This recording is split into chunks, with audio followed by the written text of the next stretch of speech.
Lu family's eldest daughter, Lujiu. Unfortunately, she encountered an accident on the road and was kidnapped. Bitterly, she discovered that the person behind everything was her father, Lu Zhe. Lujiu tried to escape and accidentally ran into Nyan. He rescued her, helped her train herself, transform, changed her name to Wenrumian, and created a plan for revenge. Feelings blossomed between them, but difficulties always hindered their progress.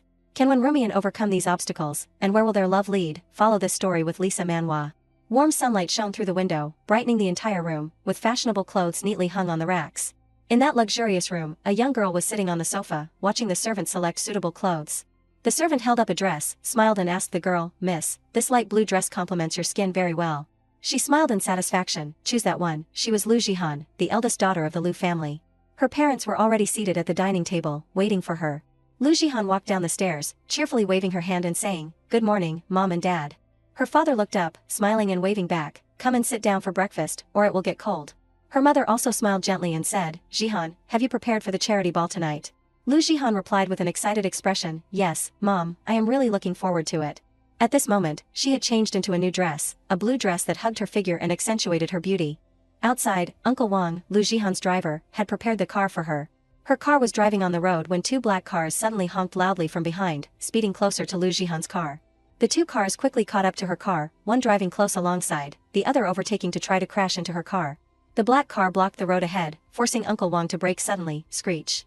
Lujiu lunged forward and worriedly asked, "Uncle Wang, what happened?" He said in a panic, "Miss, wait in the car and do not come out." Then, Uncle Wang opened the car door and stepped out, angrily saying, "How are you guys driving?" Before he could finish his sentence, someone rushed over to attack. He punched Uncle Wang hard in the face, causing him to fall to the ground. Lujiu, seeing this in the car, screamed in terror, "Uncle Wang." After that, the other thugs approached and forcibly dragged her out of the car. Lujiu screamed in fear, "What do you want to do?" One of them grabbed her hand and smiled sinisterly, "Miss, do not worry, we are just inviting you to a party." They put Lujiu into the other car and sped away, leaving Uncle Wang lying on the ground. Her terrified screams echoed in the car, "Let me go, do you know who I am?" Along with the kidnappers' gleeful laughter, "Ha ha ha, of course we know, the eldest daughter of the Lu family, you are our target." At the warehouse, the kidnappers tied her up on the ground, standing around Lujiu, looking down and saying, "Miss Lu, your father will receive our message very soon." She was speechless with horror, her face full of tears. One of the kidnappers looked at her face with interest and said, "Indeed, a very beautiful girl." As soon as he finished speaking, he reached out to touch Lujiu. At this moment, the kidnapper standing next to him suddenly grabbed his hand, warning him, "Don't touch her, the ransom has not arrived yet." She looked down, teary-eyed. Lujiu's whole body was now covered in scratches. Suddenly, she caught sight of a shard of glass right next to her foot. Lujiu secretly picked up the shard of glass. At the Lu residence, Lu Zhe, Lujiu's father, also received a call from the kidnappers. "Hello, is this the Lu family? Your daughter is in our hands." Madame Lu stood beside him, looking anxiously at her husband. He turned pale and shouted, "What? How much ransom do you want?" The kidnappers immediately hung up after delivering their message. Lu Zhe slammed the phone down, his face furious as he shouted, "Damn it, they dare to touch my daughter." He turned around and ordered the servants, "Immediately prepare the ransom. I want to ensure Jihan's safety." "Yes, master." Madame Lu stood beside him, looking anxious. She wiped away her tears and asked Lu Zhe, "Husband, what should we do? Will anything happen to our daughter?" He held her in his arms and comforted her softly, "It is okay, I will definitely save our daughter." Madame Lu kept crying. 10 hours later, at the warehouse, Lujiu muttered in horror, "Dad, why have not you come to save me yet?" Her hands were bleeding because she was tightening the glass shard to cut the rope. A kidnapper brought food to Lujiu, kicked the bowl of rice on the ground, put his hands in his pockets, and said arrogantly, "Young lady, eat up." Seeing that she did not react, he grabbed Lujiu's head and slammed it into the bowl of rice. The kidnapper laughed gleefully after making her struggle and left, ha ha ha, leaving Lujiu covered in injuries and spilled rice. Her eyes were full of determination, thinking to herself, "I must find a way to escape." After a while of struggling, Lujiu finally cut the rope. She quietly approached the warehouse door and heard the kidnappers talking. Lu said that as long as we clean this up, he will give us more money. "Why do not you let me have some fun first?" Lujiu was stunned by their conversation. That old fox is even willing to sacrifice his own daughter. He announced to the outside world that he had paid a huge ransom, so as long as we disappear, he can smoothly transfer the assets. Her eyes widened in disbelief. Lujiu trembled. This kidnapping was her father's plan. However, she quickly regained her composure. Lujiu seized the opportunity and jumped out of the window. She ran quickly away from the warehouse. Before long, the kidnappers' voices rang out, "Damn it, that little bitch escaped." In Lujiu's heart, there was only one thought, "I must survive." She ran to the main road. Lujiu saw some people ahead and shouted loudly, "Help." There were 3 men standing next to a car. One of them said, "Where did this strange girl come from, daring to block our boss's way?" She ran towards the 3 men with all her strength. behind her were the kidnappers chasing after her relentlessly. Lujiu reached out to beg the man for help. She knelt down, holding his leg with both hands and pleading, "Please save me." The man did not respond immediately. He looked at her coldly and asked, "Who are you?" Lujiu looked at him with a pitiful expression, her big round eyes full of tears, and said, "Please, save me." The man sat down, grabbed her chin, and said, "Why should I help you?" Her face was full of tears but her voice was full of determination. "As long as you save me, you can ask me to do anything." He smiled with interest and said, "Okay, I will help you." After leaving the warehouse, Lujiu was taken to his house. His servant brought her before him and said, "Sir, the person has been brought." At this time, Lujiu had been cleaned up, looking neater and cleaner than before. The man sat on the chair, legs crossed, and looked at her with a cold tone. "I do not care what your name was before, or what kind of family background you had. After you come to my place, you are Wanrumian. From now on, this is your rebirth place." She sadly lowered her head and whispered, "Okay." He came over and grabbed Lujiu's chin, forcing her to look up at him. He ordered, "Say it louder." She suppressed her emotions and said with a determined expression, "I will try my best, Sir Nya." He smiled with satisfaction. At this time, at the warehouse, Lujiu, after learning that Lujiu had escaped, angrily beat the kidnapper. "Useless trash, you can't even watch a girl." The kidnappers retreated in fear and timidly explained, "We followed the eldest daughter's footprints deep into the forest, searched for 3 days and could not find any trace. This forest is usually dense with miasma, and the villagers around here rarely enter it. The eldest daughter probably won't come back." He suppressed his anger and said cruelly, "It is best if she died there. If there is a body, I can get 100% of the insurance money. Now the insurance company can only compensate half in case of a missing person." Lujiu looked at the kidnappers with a gloomy face. They said, "We have inquired in the villages within a dozen miles, and have not seen any trace of the eldest daughter. She must have run into the forest." He turned and left, not forgetting to threaten, "Search carefully again. The money from the insurance company has already entered the account. If there is any trouble at this time, I won't let you get the final payment." In a certain forest, Nyan, the man who saved Lujiu, was standing on the side watching her practice martial arts. The coach reminded her, "Remember, every move must be accurate and powerful." Lujiu replied while practicing, "Yes, coach." He suddenly stuck out his leg and tripped her. Lujiu cried out in pain, "Ah." Nyan did not help her up. He stood beside her and said, "You can't even stand properly. What kind of moves do you want to perform?" Lujiu slowly stood up and seriously listened to his instructions. "Pay attention to your posture and the distribution of strength. Combat requires flexibility and agility." A year later, the weak Lujiu had now become a strong Wanrumian. She wore a large backpack, carried a hiking stick, and had a determined expression. "Wanrumian, from now on, you are no longer a young lady, but a girl who can protect herself." Wanrumian encouraged herself while climbing the mountain. "Don't trust anyone, you can only succeed by relying on yourself. Come on, you can definitely do it."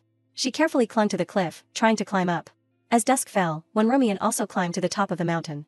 She stood on the top of the mountain, smiling and watching the sun slowly setting. The wind brushed past Wanrumian, causing her hair to flutter. In a luxurious but dimly lit room, a person was sitting on a chair, enjoying a glass of wine. A man holding a file walked in. "Sir Nya, these are Ms. Wen's recent achievements, please take a look." Nyan reached out to take the documents, flipping through the pages. He smiled in satisfaction and continued to enjoy the glass of wine, while arranging her next schedule. "Very good, take her to Beicheng tomorrow to learn new content." At Beicheng, Wanrumian thought in astonishment, "Is this the most famous Beicheng in City H?" She stood in front of Beicheng, carefully observing this place. After entering, a staff member guided Wanrumian, "Ms. Please follow me, your instructor is waiting for you." In the room, a woman wearing a cheongsam was standing by the window. She said, "You have arrived." She was Chenruashi, the beauty of Beicheng. Wanrumian looked at Chenruashi in a daze, and exclaimed in her heart, "So beautiful." She turned her head and looked out the window. Look, under the lights of Beicheng. Under the dim lights, to the lively music, everyone was dancing their hearts out. Chenruashi looked at the couples flirting below and continued, "Every soul has found a place to return. Either indulgence or depravity." She then turned to look at Wanrumian and smiled softly, "With your dressing style, people can't indulge." Chenruashi pressed her to sit in front of the mirror, her beautiful face close to Wanrumian's. "I will start teaching you from how to do makeup." In a room in Beicheng, the table was full of wine glasses. Nyan coldly sat on the chair, legs crossed, one hand holding a glass of wine, the other resting on the chair. Next to him were 2 girls who wanted to pour wine for him. Chenruashi pushed the door open and walked in with Wanrumian, who was gorgeously dressed. He looked at her coldly without saying anything. She whispered in Wanrumian's ear, "Amian, today, your first task is to seduce Nyan." As soon as she heard this, her face turned red, and she shyly said to Chenruashi, I do not know how to seduce people." She gently patted Wanrumian's shoulder to reassure her, "It is okay, I will teach you. Remember, seduction is not just about appearance, it is also about inner strength." She closed her eyes and listened to Chenruashi's instructions. "Believe in yourself, every movement of yours must be full of confidence and seduction." Wanrumian opened her eyes with determination. Make Nyan unable to resist, she slowly approached Nyan. He expressionlessly shook his wine glass, watching Wanrumian approaching him. Nyan closed his eyes and said irritably, "Get out." She held the wine bottle and wanted to pour it for him, Sir Nya. He angrily threw the wine bottle out of Wenrumian's hand. "I told you to get lost." Chen Ruoshi, seeing this, silently took her away. In the room, Nyan was still annoyed. He closed his eyes and said with a frown, "Lu Yunfei, tell Chen Ruoshi to manage her people well. I do not care how she wants to train her. But do not appear in front of me again." "Yes, boss Nya." In Chen Ruoshi's room, she was still comforting Wenrumian. "It is okay, the first try is always difficult, it is my fault, I should not have given you such a difficult task right from the start. Sir Nya is indeed a bit difficult to handle." She smiled and said, "I will try again with you." She replied disappointedly, "Okay." Bi Cheng. A year later, in a private room in Bi Cheng, Chen Ruoshi, dressed seductively, sat on the sofa pouring wine for a middle-aged man. "Boss Huang, can we start yet?" He held a glass of wine in one hand and draped the other over the chair, staring at her and repeatedly saying, "Okay, okay, okay." Chen Ruoshi stood up, looked at the stage, and clapped her hands to signal, "Start." When Rumian appeared on the stage, the lights shining on her, making her even more attractive. She began to dance. The dance was both graceful and seductive. When Rumian leaned over, revealing her hot body, she glanced at Boss Huang and smiled slightly. He immediately reached out, saying with a lewd expression, "I want her." Boss Huang turned to Chen Ruoshi and said eagerly, "I want her." She nodded slightly and handed him a card. "Thank you, Boss Huang." In the room, when Rumian sat timidly on the large bed placed in the middle of the room, Boss Huang walked in, saw her and called out, "Little beauty." When Rumian looked at him in fear, she raised her hands to shield her body, trembling and saying, "Don't come here." He approached, reached out to grab Wenrumian's chin, and looked at her tearful face, saying, "Indeed, top quality." She hurriedly turned her face away from Boss Huang's hand and trembled. I am not selling myself, they made a mistake." He did not care about Wenrumian's pitiful expression. Boss Huang grabbed her hands and raised them high, saying with a lustful expression, "It does not matter whether you sell yourself or not. It is your good fortune that I took a fancy to you. Try your best to serve me, and you will have good food and clothes to wear." When Rumian jerked her hand away, "I said I am not selling myself." She looked in horror as he grabbed her leg. Boss Huang stroked her white legs and said, it is not up to you, sure enough, your legs are perfect, really beautiful." When Rumian suddenly raised her hand and slapped him hard in the face. Boss Huang immediately pounced on her, saying, "Don't think that you can be rude in front of me just because you have some beauty." He grinned with interest, a bit interesting. At this moment, when Rumian used her elbow to hit Boss Huang, he immediately fainted on the bed. She ignored him lying there, calmly put on a cloak, and turned to leave. The doorknob suddenly turned, click. Chen Ruoshi opened the door and walked in, "That stinky man." She looked coldly at Boss Huang, who was unconscious. "He has ruined several of my sisters." When Rumian handed Chen Ruoshi a USB flash drive, "Send the information to his wife." She clenched the USB flash drive in her hand. "What about him?" She turned and walked towards the front of the bed, smiling and saying, "I will deal with it and come out later." Half an hour later, outside, a crowd stood gathered, with expressions of contempt. What the hell is this?" In the alley, Boss Huang was tied up, kneeling on the ground, with a sign stuck on his body. "I am a pervert." People passing by stopped and gossiped. "So embarrassing." That is right, he really knows how to play. At the Lu residence, an old photo of Wenrumian was being carefully held in someone's hand. Her mother, Madame Lu, sat on the chair with a haggard expression, staring blankly at the photo and whispering, "Wenrumian, where are you? After all, I do not believe you just disappeared like that." Lu Zhe passed by and saw Madame Lu's appearance. He said with disgust, "What are you doing here? Going crazy again? It has been so many years, have not you accepted reality yet?" She heard this and burst into tears, shouting at Lu Zhe, "Our daughter is not dead, I can feel that she is still alive." He turned and left, leaving Madame Lu crying uncontrollably on the chair. Crazy woman. The door of the Lu residence opened, and a woman led a child in. Lu Zhe said to the servant, "This is the second daughter, named Lujiu, this is her mother." Liu, Lujiu's mother, stepped forward and took his arm, saying in a coquettish tone, "Darling, I do not want to live under the same roof with that crazy woman." Lu Zhe put his arm around her waist and led her into the house. "I have already arranged it a long time ago. I have had someone take her away. This is your and your child's home from now on. Just tell the servant what you want." Liu leaned her face closer to him and said, "Thank you, darling." When Rumian's mother was being helped into the car by two people, her mouth still mumbling, my daughter, my daughter." As soon as she left the Lu residence, Nya Yinxiang's subordinate immediately came to report, "Boss Nya, MS. Wen's mother has left the Lu residence." He asked calmly, "Where did she go?" The man received new information and reported back to him, "We were originally following her, but suddenly someone else chased after us and we lost track. But I have arranged for people to investigate." Nya Yinxiang picked up the documents and looked at them, immediately arranged for people, investigate the information. His subordinate received the order, "I understand, boss." Alone in the office, Nya Yinxiang sat on the chair, recalling memories. A year ago, in the living room, he sat on the sofa, holding a glass of wine and carefully watching the screen. His subordinate stood behind him and reported, "Boss, MS. Lu seems to want to go home." Nya Yinxiang did not take his eyes off the screen and said sternly, "We can't let her go back. Her father just used her insurance money to pay off debts. If she goes home now, she will definitely die. Bring her back to me." On the other side, when Rumian was trying to make a phone call, sorry, the number you dialed does not exist, she thought sadly, I can't get through again. At this moment, Nya Yinxiang's subordinate came to find her and said respectfully, Ms. Lu, Boss Nya wants to see you. When Rumian followed the man to see him, Boss Nya, you wanted to see me. Nya Yinxiang suddenly reached out and grabbed her neck, causing her to be stunned. After that, when Rumian immediately grabbed his hand with both hands. Nya Yinxiang looked at her escaping his hand and smiled, not bad, your defense and attack are very fast. She let go of his hand and asked, do you want to test me? Nya Yinxiang withdrew his hand and said, you have never let down your guard against your savior, why would you be unguarded against the person who wants to harm you? When Rumian exclaimed in shock, how? She looked at him in shock, how do you know, this is impossible. Nya Yinxiang held the wine glass and looked at her, he said calmly, if you want to protect yourself and the person you want to protect, you must become stronger. Do you think why your mother suddenly changed her phone number, she also wants to protect you? When Rumian lowered her eyes, looking depressed, what should I do? Nya Yinxiang approached her. He grabbed Rumian's chin and smiled softly, I will help you, but first, you have to listen to me. Someone kicked the door open and broke into Nya Yinxiang's office, stopping the memory. When Rumian walked in angrily, she slammed her hands on the table, questioning him. Lujiu announced his remarriage, why did not I know he had divorced my mother? When Rumian pointed to the news on the newspaper and asked him, what is going on? Nya Yinxiang did not say a word, he calmly signaled his subordinate to leave. Only then did he speak, I know that you always avoid contact with your father's information at my place. She clenched her hands and said, I know he used my death to get that insurance money.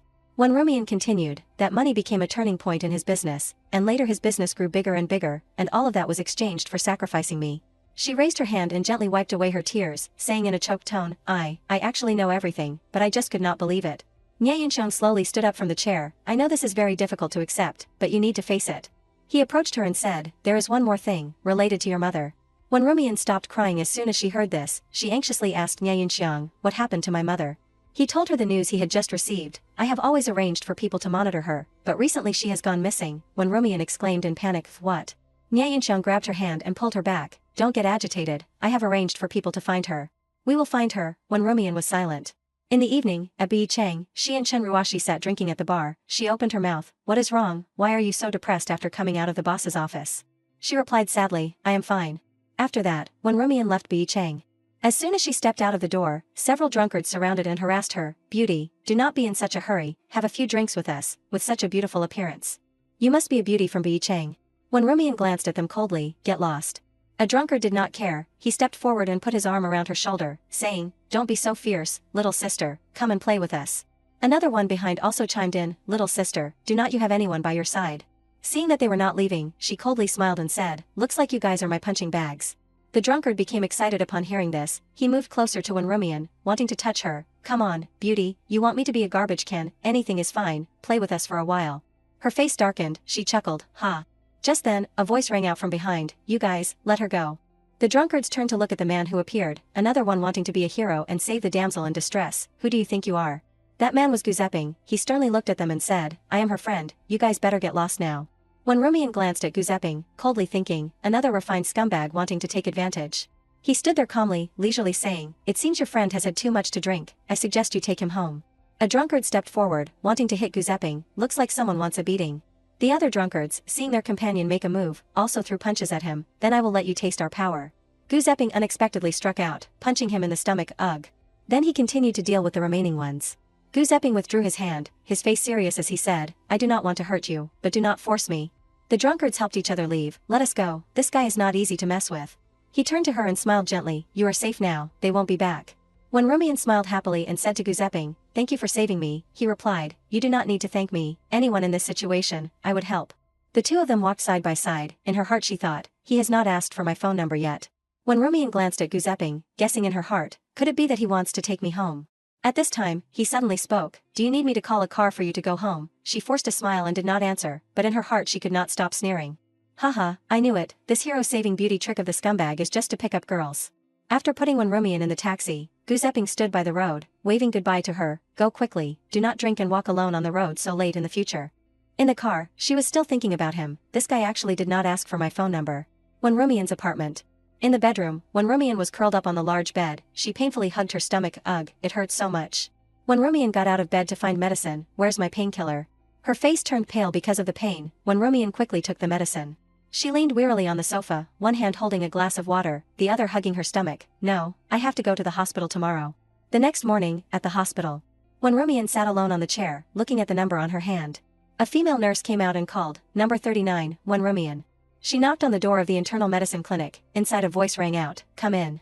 Gu Zeping was surprised when Rumian walked in. "It is you." When Rumian was also stunned to see him. "Why is it you? Are you a doctor?"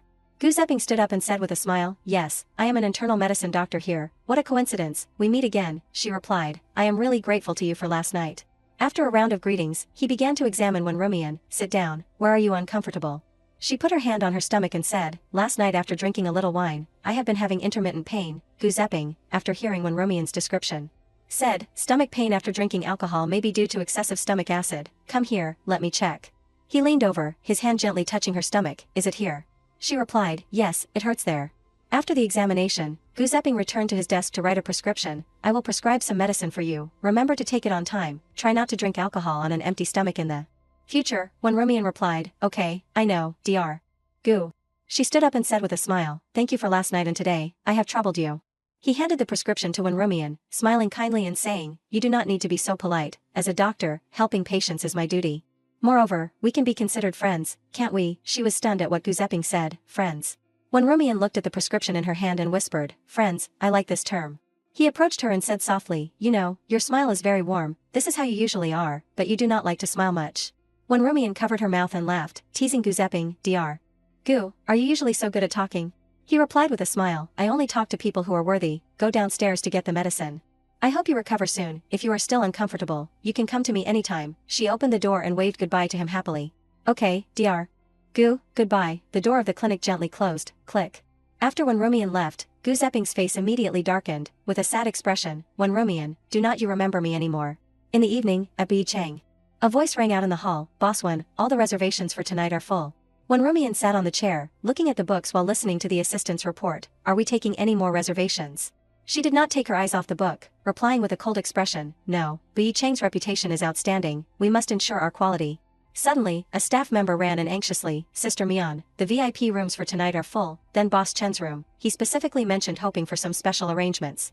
When Rumian smiled slightly upon hearing this, then she began to arrange. "I understand, go prepare some of his favorite wine, and arrange a small band to perform his favorite song on the spot.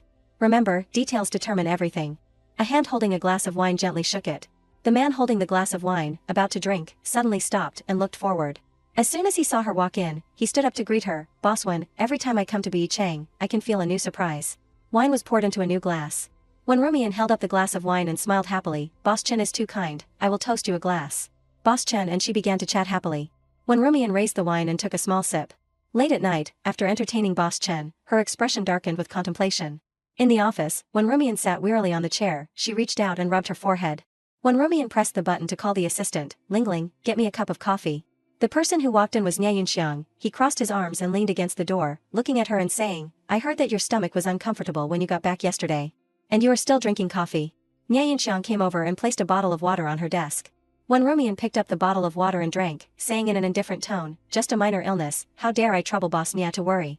He looked at the bustling Bi Chang below through the glass. "When Rumian, you have been very outstanding. Bi Chang, under your management, has been doing very well in business these past few years." She twisted the cap back on the bottle of water, gently closing her eyes and saying, "Of course, I can't let you misjudge someone." Someone knocked on the door outside. A voice rang out, "Sister Mian, a customer is causing trouble in the hall." She replied calmly, "Tell the security to drag them out." Lingling said hesitantly, "That." She said embarrassedly, "It is a girl, she is crying and making trouble, and she wants to take off her clothes. The security basically does not dare to approach." When Rumian sighed and said, "I will go take a look." Down in the hall, a girl was shouting angrily, "Why did he leave me?" She arrived to see her holding a bottle of wine in one hand and throwing her coat aside with the other. "What did I do wrong?" When Rumian calmly stood there and said, "Madam, please calm down, you are affecting our business." That drunk girl did not care about what she said. She rushed up, wanting to smash the bottle of wine on When Rumian. "I do not need you to manage me." She immediately grabbed her hand, the wine in the bottle poured out. When Rumian looked at her coldly, "I have warned you, if you continue to go crazy, I won't be polite." At this time, her friend also arrived. The friend supported the drunk girl, smiling awkwardly and saying, "Sorry, Sister Mian, she is not sober anymore, please do not be angry. We will take her away right away." The problem was solved. Everyone around began to talk about her. "Is that the manager of Bi Chang? She has a really good figure." From behind, someone came over and put a coat on When Rumian. She turned her head and saw Nyan. He looked at her and asked, "Are you okay?" When Rumian took his coat and replied, "Just wet." Nie Yinxiang turned to Lingling and said, in the future, for such small matters, tell the assistant to handle it. If the assistant can't handle it, then they do not need to work anymore. She was stunned and speechless. After warning Wenrumian's assistant, he carried her away in front of everyone's eyes. Someone recognized Nie Yinxiang and exclaimed in surprise, wow, is not that young Master Nie, why did he appear? The bustling Bi Cheng suddenly became silent, everyone watched him calmly carry her upstairs. Restroom. Wenrumian sat on the sofa, looking at him hesitantly and saying, Boss Nie, I am wet, you. Nie Yinxiang turned and threw her a towel, wipe yourself clean, the towel hit her straight in the face, causing her to fall backwards, ah. When Rumian picked up the towel, she glanced at him, saying angrily, no wonder the rumors outside say your sexual orientation is abnormal, I am so beautiful but you are not interested. Nie Yinxiang turned his head upon hearing her say this and replied, the rumors outside, are not they spread by you? When Rumian's voice rang out, Boss Nie, if you are not interested in women. The two of them held teacups and sat on the sofa chatting, then why are you so good to me, because? He looked straight into her eyes, saying with a serious expression, you are worthy. She laughed slightly, I thought it was because I can make money. When Rumian put the teacup on the table and said, it was you who gave me a second life, you are always by my side. She moved closer to Nie Yinxiang, I am really very grateful. He only said, when Rumian, I once said that you can just be yourself, you do not need to thank me.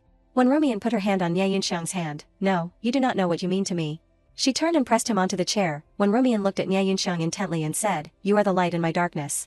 In the restroom, when Rumian was leaning her hands on the chair, pressing her body close to Nie Yinxiang, the two faced each other, the atmosphere was extremely ambiguous. He reached out, gently pushing her shoulder. Nie Yinxiang stood up, turning his face away, avoiding When Rumian's gaze, said, When Rumian, I can't.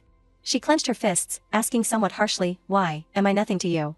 He stood against the light, his voice cold and distant, Jihan, I have to tell you, I have always treated you like a younger sister. The expression on When Rumian's face gradually froze, her eyes dazed. Nie Yinxiang remained coldly unchanged, I rescued you, only because you and my younger sister are about the same age, only out of the affection of an older brother, nothing else. She laughed mockingly, younger sister, so that is all it is. When Rumian took steps closer to him, she placed her hand on her chest, I understand, I thought I was important, it was just me misunderstanding. Nie Yinxiang turned his head at this time, said with a forced smile, you are a very good girl, you deserve to love a better person. He said and turned to leave, the sound of the door closing was very cold, causing the little hope in When Rumian to completely vanish. Nie Yinxiang took heavy steps on the stairs, he closed his eyes, whispering softly to himself, no, When Rumian, you are very important. Yinxiang whispered, but I can't let you get caught up in my world. He sat in the study, the dim moonlight shining on him. Nie Yinxiang recalled his past, at that time, he was kneeling on the tile floor, in front of the major shareholders and his family. Nie Kuan looked at his son who was still kneeling on the ground, his eyes stern, he asked, Yinxiang, do you really want to give up the position of heir, do you know what that means? Nie Yinxiang raised his head stiffly, he replied clearly, I know, Dad, but I have made a choice. Nie Kuan was really angry at his stubbornness, he fell back on the chair behind him, angrily shouting, so you choose to find your own death, Uncle Chen, a subordinate of Nie Kuan. Hurriedly came over, helped him up and persuaded him, boss, do not force the young master anymore. Uncle Chen glanced at him, coaxing him gently, he is just not thinking clearly for the moment, I watched him grow up, let me persuade him. The two left the meeting room, Nie Yinxiang still firmly said, Uncle Chen, I can't become a member of them, I have to leave, for myself, and for the future, Uncle Chen did not force him. He pointed in another direction, saying, if you have decided, then do not turn back, go quickly. Yinxiang drove away, the mountain road was narrow and dark, the white car was lonely on that road. At Bi Cheng, he stood looking at himself in the mirror, adjusting his tie, thinking, finally, I can start over. A subordinate entered from outside with a document, young Master Nie, this is Lu Zhe's payment record, we have investigated but have not found any clues about MS. Wen's mother. Nie Yinxiang, after hearing the report, ordered, send more people, continue to investigate. At Bi Cheng, people danced happily. Lu Zhe led Boss Chen into a pre-booked room, saying generously, Boss Chen, tonight, we won't go home until we are drunk. Boss Chen also replied to him, Boss Lu. You invite, we naturally have to have fun. Boss Chen casually pulled a waitress over, he said happily, yo, beauty. His unclean hand gradually fell on the girl's waist, Boss Chen invited her, have a drink with me, the staff member felt his impolite touch, and secretly felt uneasy. She resisted, backing away, panicking and calling out, sir, please respect yourself. Boss Chen still grabbed the staff member's hand, saying rudely, make it clear. I am giving you face by touching you. He tore her clothes without restraint, the waitress was stunned by his unexpected blow, only managing to blush and cry out, ah. Boss Chen forcefully pressed her down on the leather chair, the staff member closed her eyes in pain. Boss Chen pulled on his belt, his face evil, contemptuously saying, working here, what is the point of pretending to be pure? Suddenly, the door was kicked open, a pair of black high heels stepped in. Before the shock of those inside, that person said, I am the manager of this place. When Rumian appeared in a formal suit, she coldly asked, may I ask if there is anything I can help you with? Lu Zhe clearly recognized her, he secretly exclaimed, Jihan. Boss Chen was tipsy, he said even more wildly, what are you, we are having fun, do you want to play with us? When Rumian took off her coat and put it on the staff member, putting on a commercial smile, she said, RB Chang very much welcomes distinguished guests. But we also hope that you can respect our staff. Boss Chen still approached recklessly, he insulted her, respect, working in a place like this, what respect is there to speak of? Lujiu was still immersed in his own doubts, he stuttered, this is impossible, is not she dead already? She made a welcoming gesture, coldly turning her face away to see off the guests, then our place does not need your respect either, drag him out. Lujiu, silent from before, now spoke, you are the manager of this place, looking at your age, you are still very young, how long have you been at Bi Chang? When Rumian looked at him vigilantly, Boss Lu, what does this have to do with you harassing our staff? Lujiu put on the air of an elder, but his words could not hide his malice. I am just curious, someone as young and talented as you, why can you be the manager of this place at such a young age? Boss Chen was now seated, glancing at her sarcastically, I heard that the manager of this place is Boss Nye's lover. Lujiu also echoed, lover, no wonder. He approached Wen Rumian, probing, if Jihan were still alive, she would probably be about your age. She remained calm, standing straight and replying, Boss Lu, I do not know what you are talking about. Wen Rumian answered the unreasonable insults of the two people in front of her resolutely, but no matter who I look like, it won't affect the fate of you being thrown out today. The atmosphere instantly fell into unprecedented tension, the two looked at each other, trying to find the other's flaws. Security guards entered from the outside, grabbing Boss Chen. Lujiu still smiled shamelessly, Manager Wen, this is my guest, Boss Chen shouted loudly, let me go. But she was still calm, as if nothing had happened, yes. Wen Rumian said seriously, but our Bi Chang has the rules of Bi Chang, any customer must abide by them, please leave here immediately with your friend. Lujiu did not see the worsening of her expression, still boasting, you open a business, this city is not just your place for entertainment, there is no benefit in offending us for a mere staff member. When Rumian did not show any respect anymore, directly kicking them out, and emphasizing each word, this lady wants to offend you, you get out, for me. Lujiu lost face, his eyes turned to her warningly, When Rumian, you just wait. The security guards followed the order and took him away, go. When Rumian watched Lujiu's back, she bitterly spat out each word, although I knew I would meet him sooner or later. When Rumian softly muttered, but I am, still, not ready. Boss Chen could not stand this insult, loudly shouting as he left, let us go somewhere else, it is no fun playing with the girls here. Lujiu was still lost in thought, that can't be Jihan, Jihan has. Although the face is a bit similar, the temperament is completely different. When Rumian returned to the apartment, soaking in the bathtub, she felt her mind was blank. Suddenly, there was a shadow of someone pushing the door open outside, reminding, pay attention to the time when soaking, do not soak until you faint. When Rumian stepped out of the bathtub, picked up the bathrobe and towel. She tied the robe while wiping the water droplets still lingering on her hair, asked, why are you here so late, do not you have to go to City H tomorrow to discuss business? That person did not answer, but asked another question instead, I heard you met Lujiu today. Yunxiang adjusted his tie, glancing over, why are you so impatient, we have not found your mother yet. When Rumian suddenly shouted, like a cat whose tail had been stepped on, it is not too easy to kill him, is it? She explained, Lujiu is decent on the outside, but he is actually too dirty, his methods are extremely disgusting, he does not just come to Bi Chang once or twice. I will run into him at Bi Chang sooner or later. When Rumian averted her eyes, her face turned bad, her voice was also softer, but after so many years, I am still not ready. Yunxiang patiently asked, are you scared? She nodded, admitting her emotions. Afraid that the person in front of her would change the plan, when Rumian raised her head, saying firmly, but you can rest assured, I won't involve you, because I do not want to die yet. Absolutely do not want to die a second time. Yunxiang did not mention that matter again, reaching out and picking up the hairdryer, okay. He plugged in the hairdryer, changing the subject, don't talk about these things anymore, lest you get cold, let me dry your hair. She asked in return, are you sure? The dignified owner of Bi Chang can also be a coolie. Yunxiang only smirked, don't dawdle, turn around quickly. The sound of the hairdryer rang out evenly, the warm wind penetrated through every strand of Wen Rumian's hair. Yunxiang looked at her expression, comforting her, I know you definitely have pressure facing Lujiu today, he advised, but revenge can't be rushed, I do not hope you take risks in a situation you are not prepared for. When Rumian lowered her eyes, a look of disgust flashed in her eyes, it is not that I am unprepared, I knew that sooner or later, there would be a day when I would meet him again. His hand rested on her shoulder, Xiao Mian. Yunxiang turned Wen Rumian around, affirming, I want to tell you, no matter what happens, I will help you. She was surprised, but still obediently spoke her heart, but I can't just rely on you, I have to face it myself. Slender fingers lightly touched Wen Rumian's red lips, gently lifting her chin. Yunxiang looked at her, his eyes filled with affection, I once said, you do not need to bear everything alone. When Rumian avoided his gaze, Nya Yunxiang, you are making it very difficult for me not to be moved. She turned away, uncomfortably reminding him, Nya Yunxiang. If you do not accept me, then do not flirt with me. When Rumian pushed Nya Yunxiang's hand away, saying, go back, do not you still have to go to City H tomorrow for work, seeing this cold attitude of hers, his heart was flustered, Xiao Mian, I. When Rumian turned her head, pretending not to hear, Yunxiang could only sigh in his heart. at Teve Square. Lujiu, Wen Rumian's half-sister. Lujiu gave the card to the staff member, snobbishly, I want this bag, wrap it up for me. The staff member took the card, saying professionally, okay, madam, please wait a moment.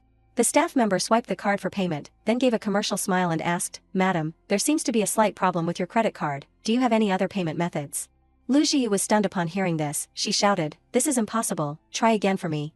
The staff member still persisted in swiping again, but the results were not very promising. She asked, it still does not work after swiping again, do you have another card? Lujiu was angry, pointing directly at the staff member's face and scolding, stupid, you do not even know how to swipe a card, call your manager out here. The store manager, hearing the commotion, hurried over to investigate. Hello, is there a problem? Lujiu, seeing the manager, became even louder, this card has never had a problem. Check it clearly. The manager, also very professionally, tried again several times, then announced, I am very sorry, madam, the system shows that your card has exceeded its limit. Lujiu did not argue anymore, she went outside to make a phone call to someone. On Luze's side, he was working when he heard the phone ringing. Luze answered the phone, asking impatiently, Jiu, what is the matter again?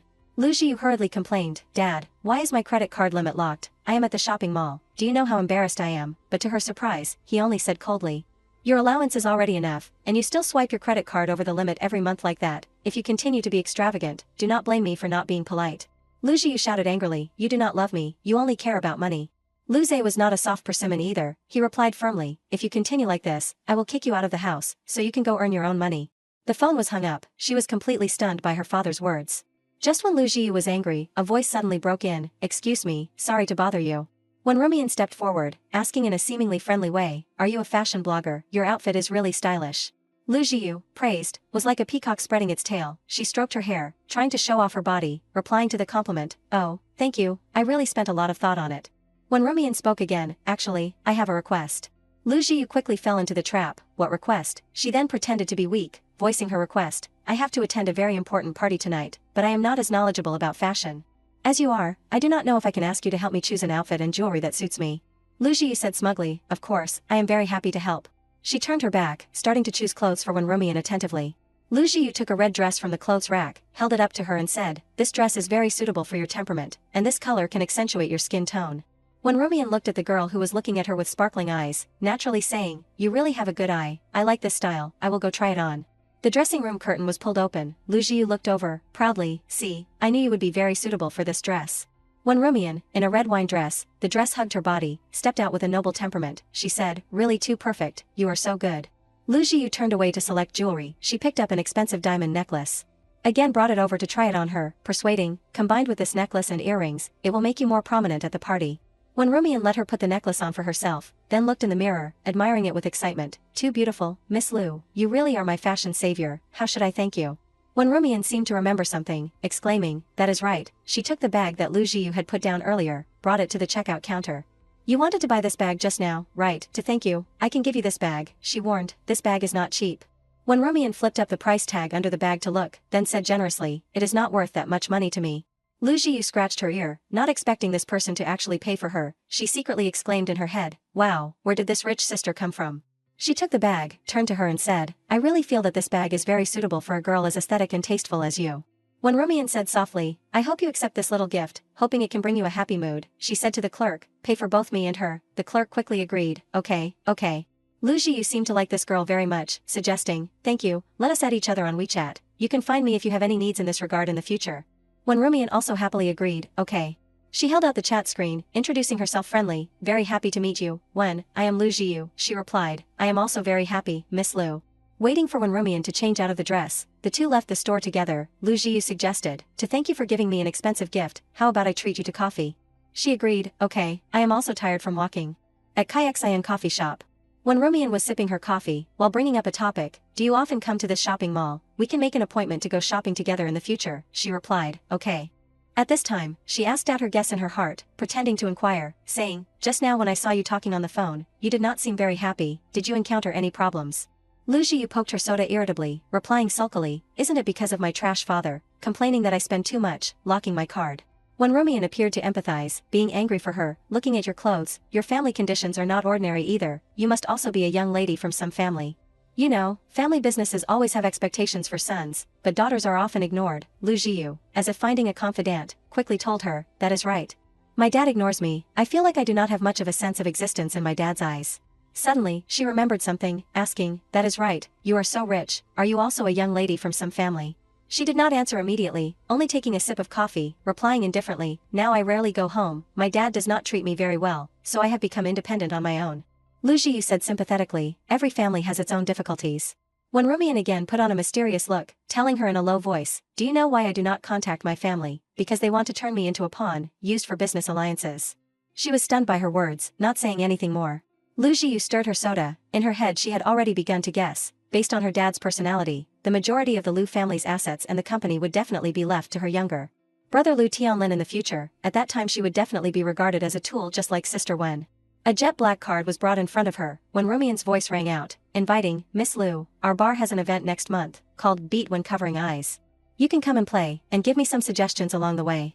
Lujiu looked at the business card, quickly recognizing, wow, Immortal City, is not this the most high-end club in our place? Suddenly, the phone rang. She picked up the phone. When Rumian answered the phone, not knowing what was said on the other end, only seeing her face turn very bad. When Rumian asked loudly, what did you say? 3 hours later, several cars followed each other on a dark mountain road. The car stopped in front of a large iron gate, Bob Manor. Nyan got out of the car, closing the door and ordering, you guys wait for me here, I will go in alone. The bodyguards lined up, replying, yes, boss Nya. 2 people from the manor came out, leading the way for him inside. Entering the hall, they automatically separated to both sides, making a welcoming gesture. A man received Yunxiang, calling very respectfully, boss Nya. He was Bob Ray, the owner of the manor. Bob Ray stood up, saying proudly, welcome you to Bob Manor. A pot of pre-made tea was placed on the table. Bob Ray and he sat opposite each other. Yunxiang spoke first, boss Bob, I came here for that batch of goods, I hope we can get straight to the point, he replied generously. Of course, I very much appreciate boss Nya's straightforwardness.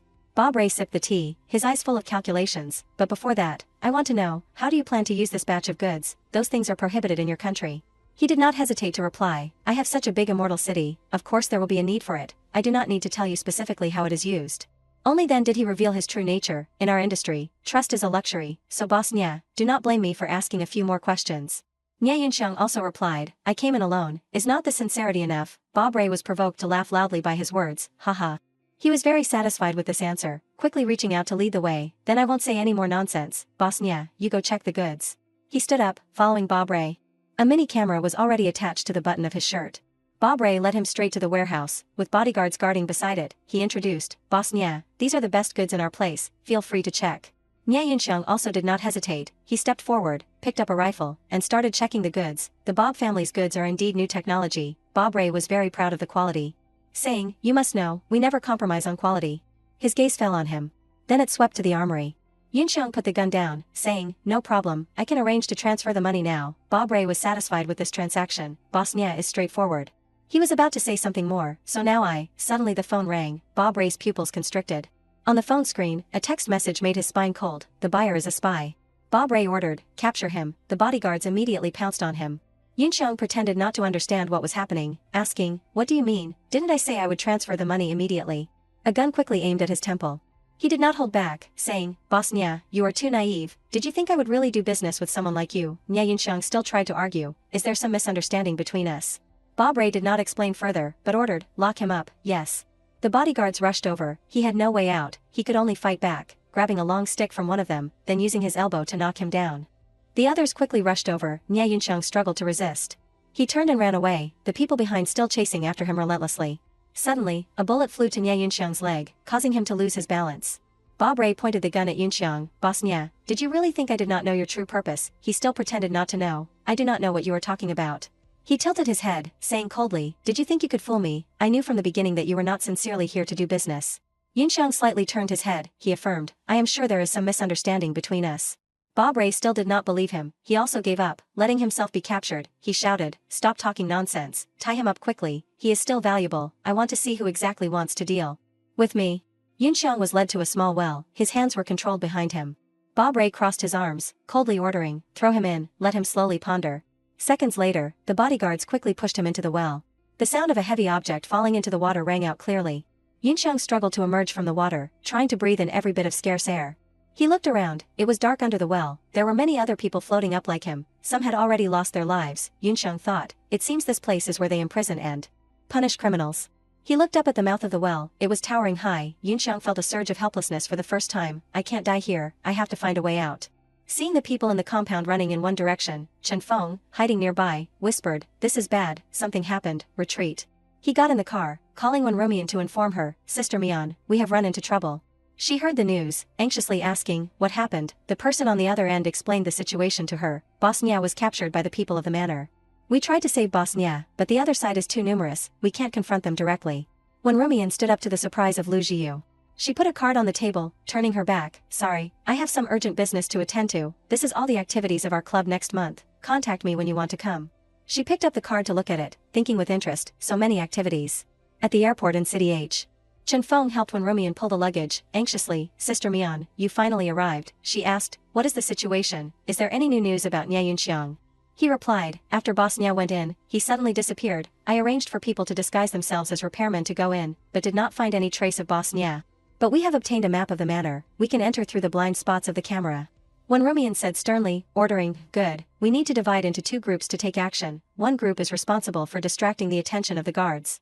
The other group is responsible for saving Nya Yunxiang. The two walked and discussed countermeasures. Wen Rumian said, time is urgent, we must prepare everything before dark. The two finally arrived at Bob Manor. Following the outside wall, everyone walked and discussed. She ordered, remember, our goal is to quietly enter the manor, do not alarm anyone. Chen Feng, closely following behind, also replied, we understand, our people have controlled the camera system, we can go in now. Wen Rumian took the lead, climbing over the wall first, the guards below also climbed after. She said into the earpiece, small groups pay attention, report immediately if you find anything. The guards looked down from the high floors. Wen Rumian held the gun, groping and moving deeper inside. After a round of searching, the guards all shook their heads to report, Boss Nya was not found, Group B also has no discovery. At the same time, outside the manor, the guards saw dozens of cars entering in a line, quickly reporting to her, report, Bob Ray is on the way back to the manor, expected to arrive in 10 minutes.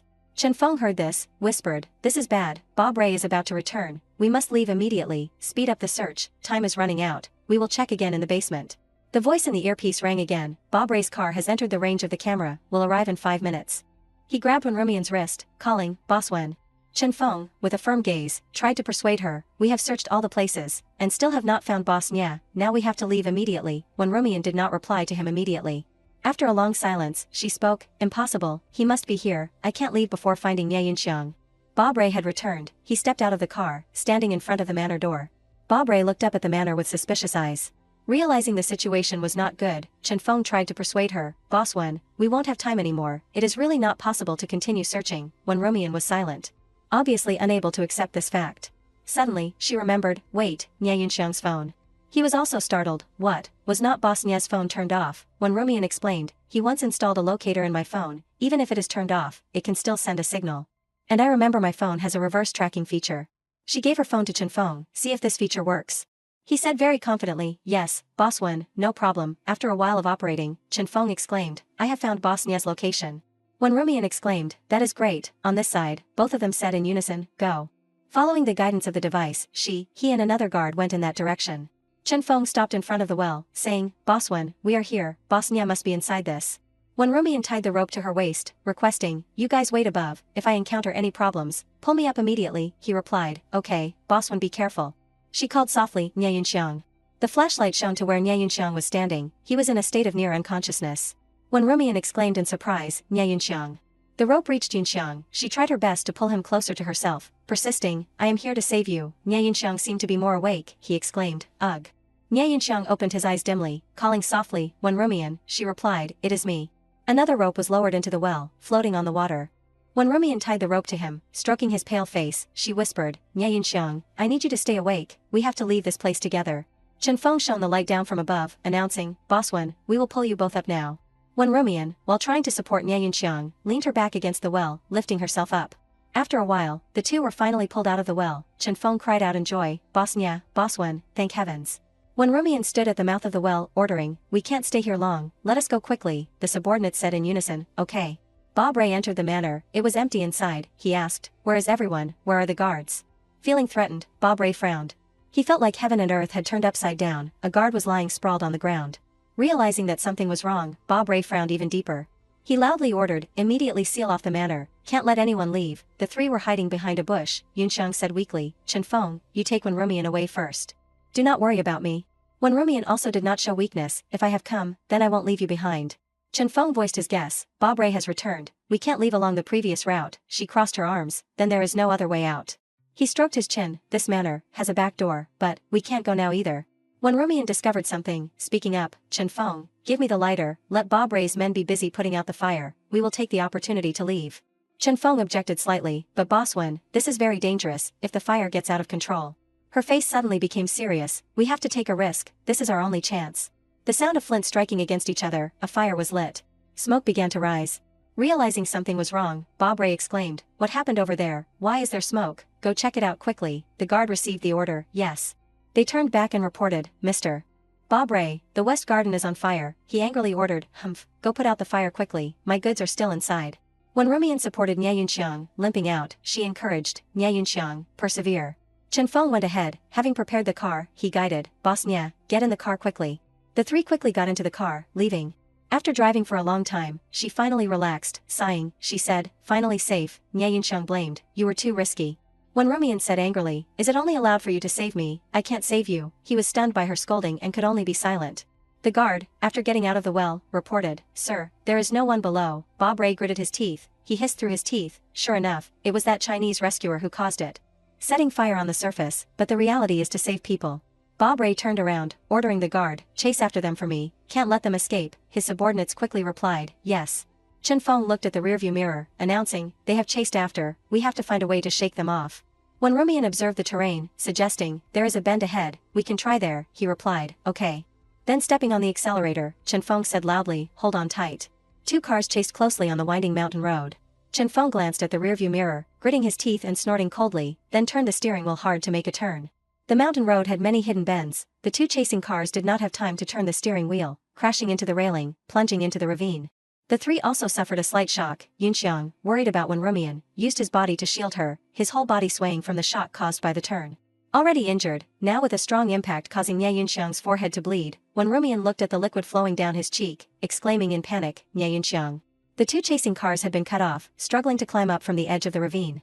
On her side, the situation was not very good either. Yunxiang had passed out. No matter how she called, he did not wake up. When Rumian supported him, she called, Nya Yunxiang, wake up. Bob Manor. The guard, after answering the phone, hurried to report the news to Bob Ray. They did not catch up, and lost some brothers. He heard the returned information and was angry. Shouting loudly, they also burned my goods, I won't let them go. At the emergency room. When Rumian was helping the doctors and nurses push Nya Yunxiang, unconscious and comatose, on a stretcher, she hoarsely said, Nya Yunxiang, please persevere. The nurse pushed the patient into the emergency room, turning her head to remind, family members please wait outside. Rumian, with tears in her eyes, said in a pleading voice. I beg you, you must save him. Chen Feng sat with her on the waiting bench outside, looking at Wen Rumian, covering her mouth and sobbing. He comforted her, Sister Mian, Boss Nya will be fine. The nurse attached the measuring device to his chest. The beeping sound from the monitor rang out at the same time. She hurriedly ran out to report, Doctor, blood pressure is dropping. The doctor just arrived. Hearing this, immediately gave the order, prepare adrenaline, quickly. The doctors and nurses in charge replied, yes. The nurse ran outside, asking, who is Nya Yunxiang's family member? When Rumian heard the call, standing up abruptly, answering quickly, it is me, what is wrong, doctor? She popularized his situation in brief, with seriousness, Mr. Nya's condition is very dangerous, he lost too much blood, he needs surgery immediately. She nearly collapsed, but still resolutely patted her chest, what blood type does he need? I can donate blood. The nurse handed Rumian a piece of paper, instructing, we will take care of it, this is the surgery consent form, we need a family member to sign so we can perform the surgery immediately. She replied, let me sign. She asked further, may I ask if you are the patient's wife? When Rumian was a little flustered, but still answered, no, I am his friend. The nurse took back the registration form, frowning, we need a direct relative to sign, friends are not allowed, it must be someone with a legally recognized family relationship. She hesitated, but when Rumian clenched her hands, trying to explain, I am his closest person, his parents are not here, he does not have any direct relatives in this city either. She still refused firmly, I am sorry, this is the regulation. Seeing that nothing could be changed, she could only take a deep breath, making a decision after a moment of thought. When Rumian reasoned, regulations are dead, but people are alive, he just needs to wake up, I will immediately marry him, is that okay? The nurse was stunned by her, speechless, you. Waiting in the hallway, when Rumian could only helplessly cover her face, praying, Nya Yunxiang, you must get through this. She closed her eyes, sincerely. Recalling the beautiful memories between the two, when Yunxiang taught martial arts to Wen Rumian. Or the time she fell asleep at her desk, he gently draped a thin blanket over her. A tear of sincerity welled up from her closed eyes, when Rumian pleaded, nothing can happen to you. She was worried to the point of madness, anxiously asking, why have not they come out yet, how is he exactly? Chenfeng, although worried, still tried to reassure Wen Rumian. Sister Mian, the doctors will do their best, Boss Nya will be fine. She covered her mouth, muttering to herself, yeah, he will definitely be fine. The lights in the operating room suddenly went out. From inside, the doctor's voice rang out, Nya Yunxiang's family member. When Rumian stood up immediately, it is me, how is he? The doctor removed his gloves, announcing, the surgery was very successful, but he needs to be observed in the ICU for a period of time. You can visit him now, but please keep it quiet. She said happily, okay, thank you doctor. 2 days later, at the ICU. Yunxiang lay on the bed, surrounded by wires connected to devices measuring his vital signs. When Rumian pressed herself against the glass door, staring intently inside, Chenfeng also could not help but persuade, Sister Mian, you have not slept for 2 days. If you keep this up, your body won't be able to take it, she stubbornly replied, I have to wait here for him to wake up. He reminded sternly, the doctor also said Boss Nya will wake up soon, if you are so haggard, Boss Nya will be even sadder when he sees you. When Rumian was still reluctant, continuing to look for a while, hesitating, but Chenfeng was helpless, I promise you, I will always be here, go home and take a shower, rest for a few hours, if anything happens, I will inform you immediately. She finally agreed reluctantly, okay, I will stay at a nearby hotel, I will be back very soon. When Rumian had just finished showering when the phone rang, she quickly answered the call. When Rumian asked in a panic, Chenfeng, what is wrong? Her eyebrows furrowed, the person on the other end urged, Sister Mian, come over here quickly, Boss Nya's situation is not good. When Rumian arrived, flustered, what happened? Chenfeng was also flustered, frowning and saying, I am not very clear about the specific situation either, Boss Nya suddenly developed a fever for some reason. She pressed her face to the glass, looking inside, the doctor was performing the inspection, he said, the doctor is treating Boss Nya, when Rumian desperately called his name, Nya Yunxiang. Her eyes widened, clearly very painful. Seeing Yunxiang sweating constantly, his mouth moving indistinctly, when Rumian's heart was as if someone was cutting through it, calling painfully, Nya Yunxiang. The doctor stepped out, announcing, we just received the test report, Mr. Nya was diagnosed with Acinetobacter baumannii infection after surgery. She, worried, raised her voice slightly, what is that, is it serious? When Rumian listened with a look of panic as the doctor said, this is a very strong multi-drug resistant bacteria, current antibiotic treatments are not effective for Mr. Nya, we have to implement other measures immediately, otherwise the situation will be very dangerous. She struggled to say each word, pleading earnestly, doctor, please be sure to save him. He patted Wen Rumian's shoulder, reassuring, don't worry, we will do our best. She asked awkwardly, doctor, can I go in and visit him? The doctor thought for a moment then went in with her, you can, but only for 10 minutes. Looking at the man who had once sheltered her, now lying there motionless, when Rumian was stunned, she stroked his hands. When Rumian took Yunxiang's hand, confiding, Nya Yunxiang, do you know how scared I was when Chenfeng said you were missing? I desperately searched for you. Finally discovering you barely breathing under the well. He was still like the day he was rescued, sleeping soundly, causing her great pain, although she had rescued him, he continued to sleep. When Rumian pleaded softly, why do you keep sleeping, please, wake up quickly. Purple eyes sparkled with tears, she frowned, I am so tired, Nya Yunxiang, I feel like I can't hold on anymore, when will you finally wake up? The doctor patted her shoulder, comforting, when Rumian startled and exclaimed, ugh, he advised her, MS. When, you go rest. The doctor explained, we have used new antibiotics for Mr. Nya, if he can reduce his fever tonight, he should be okay, when Rumian said gratefully, thank you, doctor. A day later, she was still wiping Yunxiang's body as usual. Sitting next to the hospital bed, when Rumian always gently repeated a sentence, Nya Yunxiang, I will always be here, until you recover. Suddenly, his fingers twitched. To her astonishment, Yunxiang spoke up, Xiao Mian. Seeing that the person in her heart had woken up, when Rumian happily took his hand, calling, Nya Yunxiang. Her eyes widened in surprise, you woke up, Yunxiang replied softly, yeah. Overjoyed, when Rumian leaned on his chest and cried, that is great, you finally came back, hurting, Yunxiang exclaimed, hiss. She quickly sat up, flusteredly saying, sorry, I forgot you were injured, it is good that you woke up, I will go call the doctor now. The doctor checked Yunxiang's condition, carefully looking at his pupillary response. He removed his gloves, announcing, Mr. Nya is out of danger, his health indicators are basically stable, he can be transferred to a normal ward, when Rumian excitedly replied, okay, I will immediately go do the transfer procedures for him. After transferring to a regular ward, she still took care of Yunxiang very carefully, when Rumian adjusted the pillow height, asking with concern, is it more comfortable like this? He replied, with you here, anything is comfortable. She said shyly, you really know how to talk. The nurse carried the tray of medicine in, interrupting the flotation of the two, Mr. Nya, it is time to change the medicine. The nurse, while changing the 4-bag, said, your wife really knows how to take care of the sick, she has been here all night, not daring to leave for even half a step. You are so lucky to have a wife like this, when Rumian shyly denied at this time, I am not his wife, I am just his subordinate. Nye Yunxiang teased, still just a subordinate, she awkwardly corrected, can also be considered a friend, a type that has saved each other's lives. He frowned, his eyes suddenly flashing with indescribable pain. The nurse, seeing this, helped to defuse the situation. This friend of yours is too good to you. Anyone who did not know would think you two were a couple. When Rumian still did not realize the difference, bringing the porridge out to feed him, the doctor said you need to eat some easily digestible food. I specially prepared these things. Suddenly, Yunxiang took her hand. Xiao Mian, I have something to say to you. When Rumian was puzzled, what is it? He looked into her eyes, sincerely. When my identity was discovered at Bob Manor, I was not afraid of being chased by a group of people. I also was not afraid. But when I was pushed into the well, realizing that I might never be able to get out, never be able to see you again, I was very scared. When Rumian was frightened by these words of his, asking awkwardly, why are you suddenly saying this, Yunxiang interrupted her. Xiao Mian, look at me. He said, only after a person experiences the test of life and death can they understand what they truly want. She also honestly replied, I did these things for you, they are all things that should be done, so you do not need to feel grateful to me and be like this. Yunxiang interrupted again, listen to me, before I rejected you because I did not want to drag you into the darkness around me. When Rumian's eyes widened, listening in surprise as he expressed his heart, actually, Yunxiang was full of sincerity, have always loved you. She still had not had time to digest all the information, asking back in a daze, what? He pulled when Rumian back, holding her in his arms, sorry for letting you know now, I really only realized this problem at that moment, forgive me for always rejecting you before. Are you willing to be with me? She hesitated, wanting to confirm for sure. Nye Yunxiang, are you telling the truth? Nye Yunxiang also looked into Wen Rumian's eyes, saying honestly, of course it is true.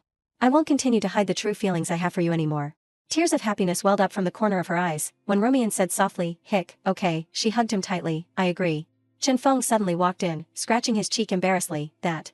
He looked at the scene in front of him, his expression a little teasing, sorry to bother you too, I saw the thermos was out of water, wanted to get some water. When Rumian saw Chen Feng, hurriedly pushed Yunxiang in her arms away, She was embarrassed, taking the water bottle, still stiffly saying, I will go get it. Chen Feng changed the object of teasing, Boss Nya, did not you say you only treated her as a younger sister? He was provoked to the point of embarrassment, scolding helplessly, shut up.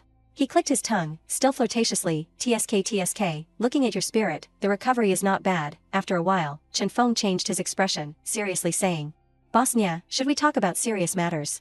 Yunxiang's face also changed, I was also wanting to find you to talk about it, sit down, let us talk slowly. Chen Feng's voice rang out evenly, I know, Boss Nya, there are many suspicious points about the failure in this action. He replied, that is right, our plan was very secret, but the other party seemed to always be able to predict our every step. He sat next to the hospital bed, voicing his guess himself. This is what I am worried about, there is a possibility that someone within us leaked the news. Yunxiang averted his eyes, seeming to agree, if there really is a spy, we must quickly find them. Chen Feng had worked with him for so long, naturally understanding the hidden meaning. He replied, I understand, I will definitely find that person. When Rumian returned just in time for Chen Feng to leave, he also said enthusiastically, goodbye sister-in-law. She looked at Chen Feng's childish teasing, not replying. Waiting for him to disappear, when Rumian just put the water bottle on the table and asked, what were you two talking about? Yunxiang vaguely replied, nothing. He went to do some things, you do not need to worry. The weather gradually got better, a long time had passed. When Rumian was very happy while folding the quilt, announcing the good news to Nye Yunxiang, you are recovering very quickly, the doctor said we can prepare to be discharged from the hospital. Suddenly, her wrist was grabbed by another hand. He pulled her closer, saying sincerely, it is all because you have taken such good care of me. The two completed the discharge procedures, holding hands and going outside. Nye Yunxiang was like a child, excited, the air outside is so good. He suggested, go, let us go back to Buyicheng. The car drove to the gate, there were two bodyguards standing ready, tasked with opening the gate and receiving the two. The staff inside saw the two, calling out happily, Boss Nya. Everyone happily surrounded him and her, constantly congratulating, welcome you back, you two are finally safe and sound, that is really great. Yunxiang also politely said a few words. It has been hard on everyone during this time. When Rumian stepped forward, taking Ruashi's hand and saying, Sister Ruashi, I was just about to go find you, our Christmas event at Buyicheng can organize a special activity.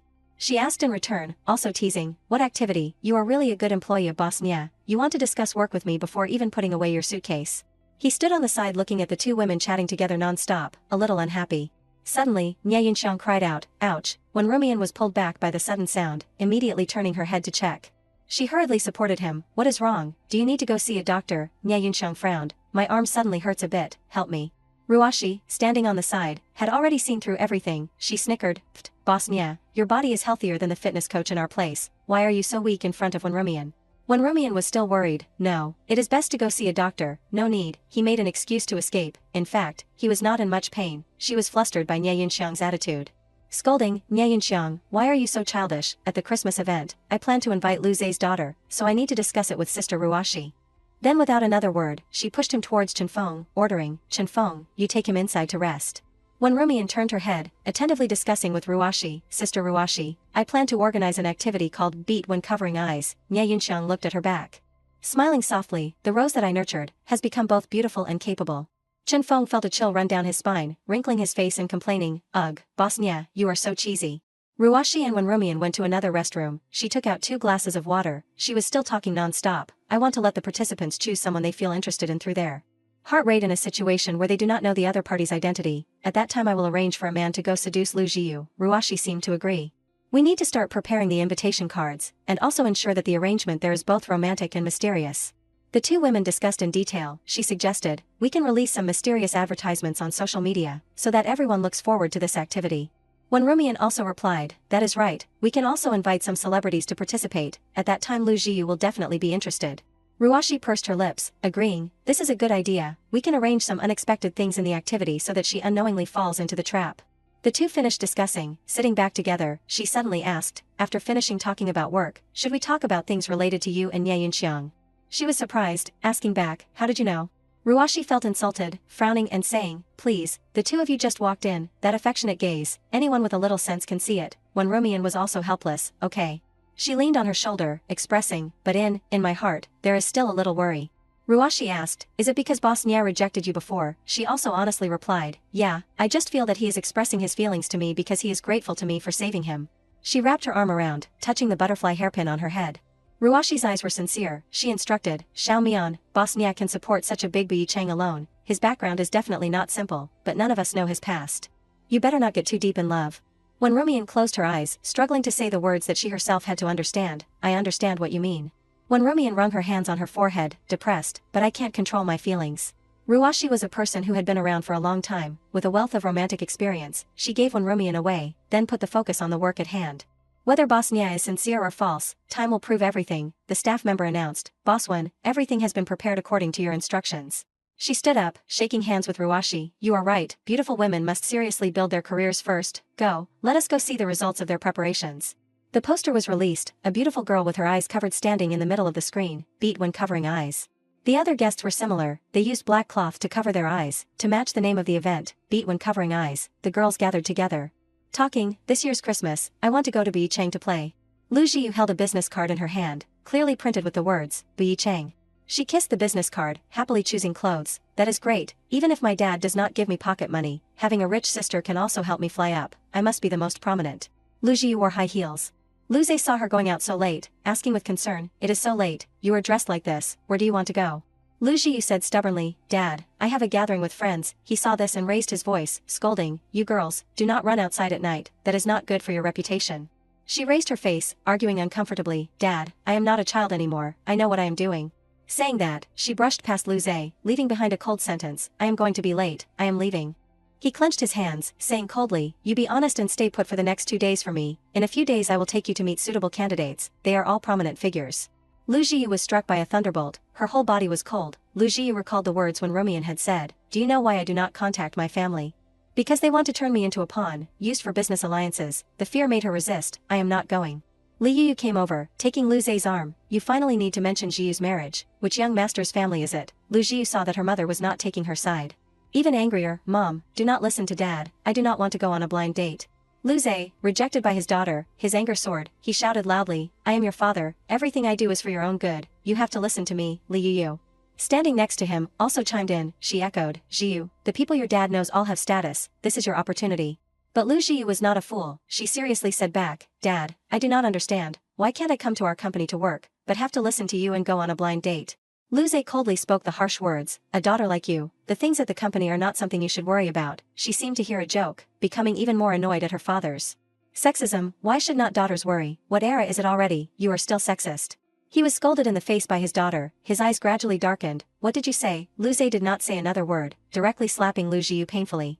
He said loudly, enough, Jiu, I do not want to hear these unreasonable words. I am your father, I do not allow you to challenge my authority, you are forced to obey my arrangements. She hugged her face, stunned and speechless, Dad, you hit me. Li Yuyu, afraid of offending Lu Zhe, hurriedly coaxed her daughter, "Good daughter, do not be angry with your dad anymore." Lujiu tightened her bag straps, stubbornly arguing back. "I am not, it is all dad who is targeting me." She turned and left. "I am going first, the matter of marriage will be discussed later." He was provoked to anger, scolding, "This unfilial daughter has disappointed me too much." Lu Zhe pointed, scolding Lujiu's mother as well, "Look at the daughter you taught, there is no sense of propriety at all." Li Yu tried to speak up for her daughter. "Jiu is still young, she does not understand things yet, I will persuade her when she comes back." He took the opportunity to press forward, his words becoming even more sharp and harsh. "How old is she and she does not understand things? She is like this all because you spoiled her. I originally thought you could give birth to a son for me, that is why I brought you home, you are so useless." She was stunned by the scolding, only able to stammer. "You." Lu Zhe turned and left, coldly mocking, "Husband and wife for so many years, do not put on an act in front of me." Li Yu was choked by him, clearly unable to say anything more. Bi Cheng. Lu Jiu stood in the two long lines of customers outside Bi Cheng, thinking excitedly, "This is Bi Cheng, it really lives up to its reputation." The invited guests successively presented their business cards. She also stepped forward, presenting her business card. Lu Jiu was even more stunned as she stepped inside. Inside, people were happily dancing and chatting, the atmosphere was extremely lively and relaxed. When Rumian was standing greeting guests, someone praised, "Sister Wen, there are new surprises every time I come." "Sister Wen is too awesome," she smiled politely and replied. "Thank you for coming, our Bi Cheng's tenet is to provide the best service to you all." When Rumian averted her eyes, seeing her standing at the door and greeting, "Jiu, you have arrived." Lu Jiu greeted her effusively, praising her unreservedly. "Sister Wen, you are too amazing, is such a big Bi Cheng all managed by you," she said modestly. "What is so amazing, I am just working for the boss." When Rumian led her in, introducing, "This side is our VIP area, that side is the dance floor, if you like peace and quiet, there is a rest area upstairs." Lu Jiu was very interested. "This place is really too great, I have already started looking forward to tonight's activity." She leaned close to her ear, whispering, "There are many handsome guys and male models today, later when the lights go out, you can grab a guy you like." Lu Jiu also was not polite. "Then I have to take my time choosing later." When Rumian also affirmed, "I have arranged a spot for you in the rest area upstairs, you go rest for a while, I will call you later when the activity starts." She also happily replied, "Okay." Suddenly, a voice rang out from outside the door. A young man was being dragged inside, strenuously objecting, "Hey, I have been doing surgery all day, I am so tired. Why are you still dragging me here?" The person dragging the young man pointed inside, introducing, "It is precisely because you are tired that you need to come here to relax." The person being dragged was Guzepping. He said with a little repulsion, "You guys play, I really." Suddenly, Guzepping's gaze stopped on Rumian not far away, he thought, that is. Seeing the face of the person coming over clearly, it was none other than Rumian. He was stunned, "It is her." Guzepping ignored his friend, stepping forward to greet her, "Ms. When, we meet again." When Rumian, seeing that it was him, exclaimed, "Aya." The joy of meeting an acquaintance made them more open. "Dr. Gu, what a coincidence, why are you here?" He replied casually, "My colleague and I came here to relax." The other person rubbed their chin, racking their brains. Dr. Gu is usually so cold and disinterested in anyone. Has the sun risen in the west that he is actively starting a conversation with a girl? Seeing the scene, the other two guests exchanged glances and whispered. One said, "That girl is not simple. She is the manager of Bai Cheng." The other replied, "What ability does she have that could make Dr. Gu act like that?" When Rumian gently asked, "Dr. Gu, why did you come here? Last time I went for a checkup, you seemed very busy." Gu Xiaoting did not deny it. "Indeed, I am very busy. But I need to relax sometimes." Suddenly, a drunk guest stumbled over, still smiling dreamily, haha, and bumped into her shoulder. When Rumian cried out in pain, Then he staggered unsteadily and fell forward. "Oh." Gu Xiaoting quickly supported her. He reminded, "Careful." Gu Xiaoting asked with concern, "Are you alright?" When Rumian stepped back, steadied herself, and replied, "I am fine, thank you." But they did not know that their actions had been observed by someone. From the very beginning. Nyan Xiang coldly asked Chen Feng, "Who is that man?" He was caught off guard by the question and replied awkwardly, "I do not know, CEO Nya." Gu Xiaoting continued walking with Wen Rumian. He inquired, "Miss Wen, is Bai Cheng always this lively?" She generously and sincerely explained, "Of course. We strive to provide the best experience for every customer. However, during festivals and special events, the atmosphere is even more lively." On the stage, the band was performing energetically. When Rumian said, "Moreover, today we also have our Christmas blind date event, which is very popular online." Gu Xiaoting asked, "A blind date?" She was about to say something. "Yes, it is." Suddenly someone interrupted, Manager Wen. Chen Feng approached, waving his hand to signal. "CEO Nya wants you in the office." When Rumian replied with slight doubt, "Okay, I will be right there." She turned her head and politely said, "Sorry, Dr. Gu, I have to leave first. You and your colleagues enjoy yourselves. I will give you a discount next time." Gu Xiaoting replied understandingly, "It is alright, go ahead." When Rumian left, and he continued to watch her back, saying nothing. Gu Xiaoting went to the bar, and his friends immediately crowded around to tease him. Our cold male god actually took the initiative to talk to the manager of Bai Chang. He rolled his eyes. Don't overthink it. We just had a simple conversation. His friend continued to tease, oh, really? When Rumian knocked on the door twice.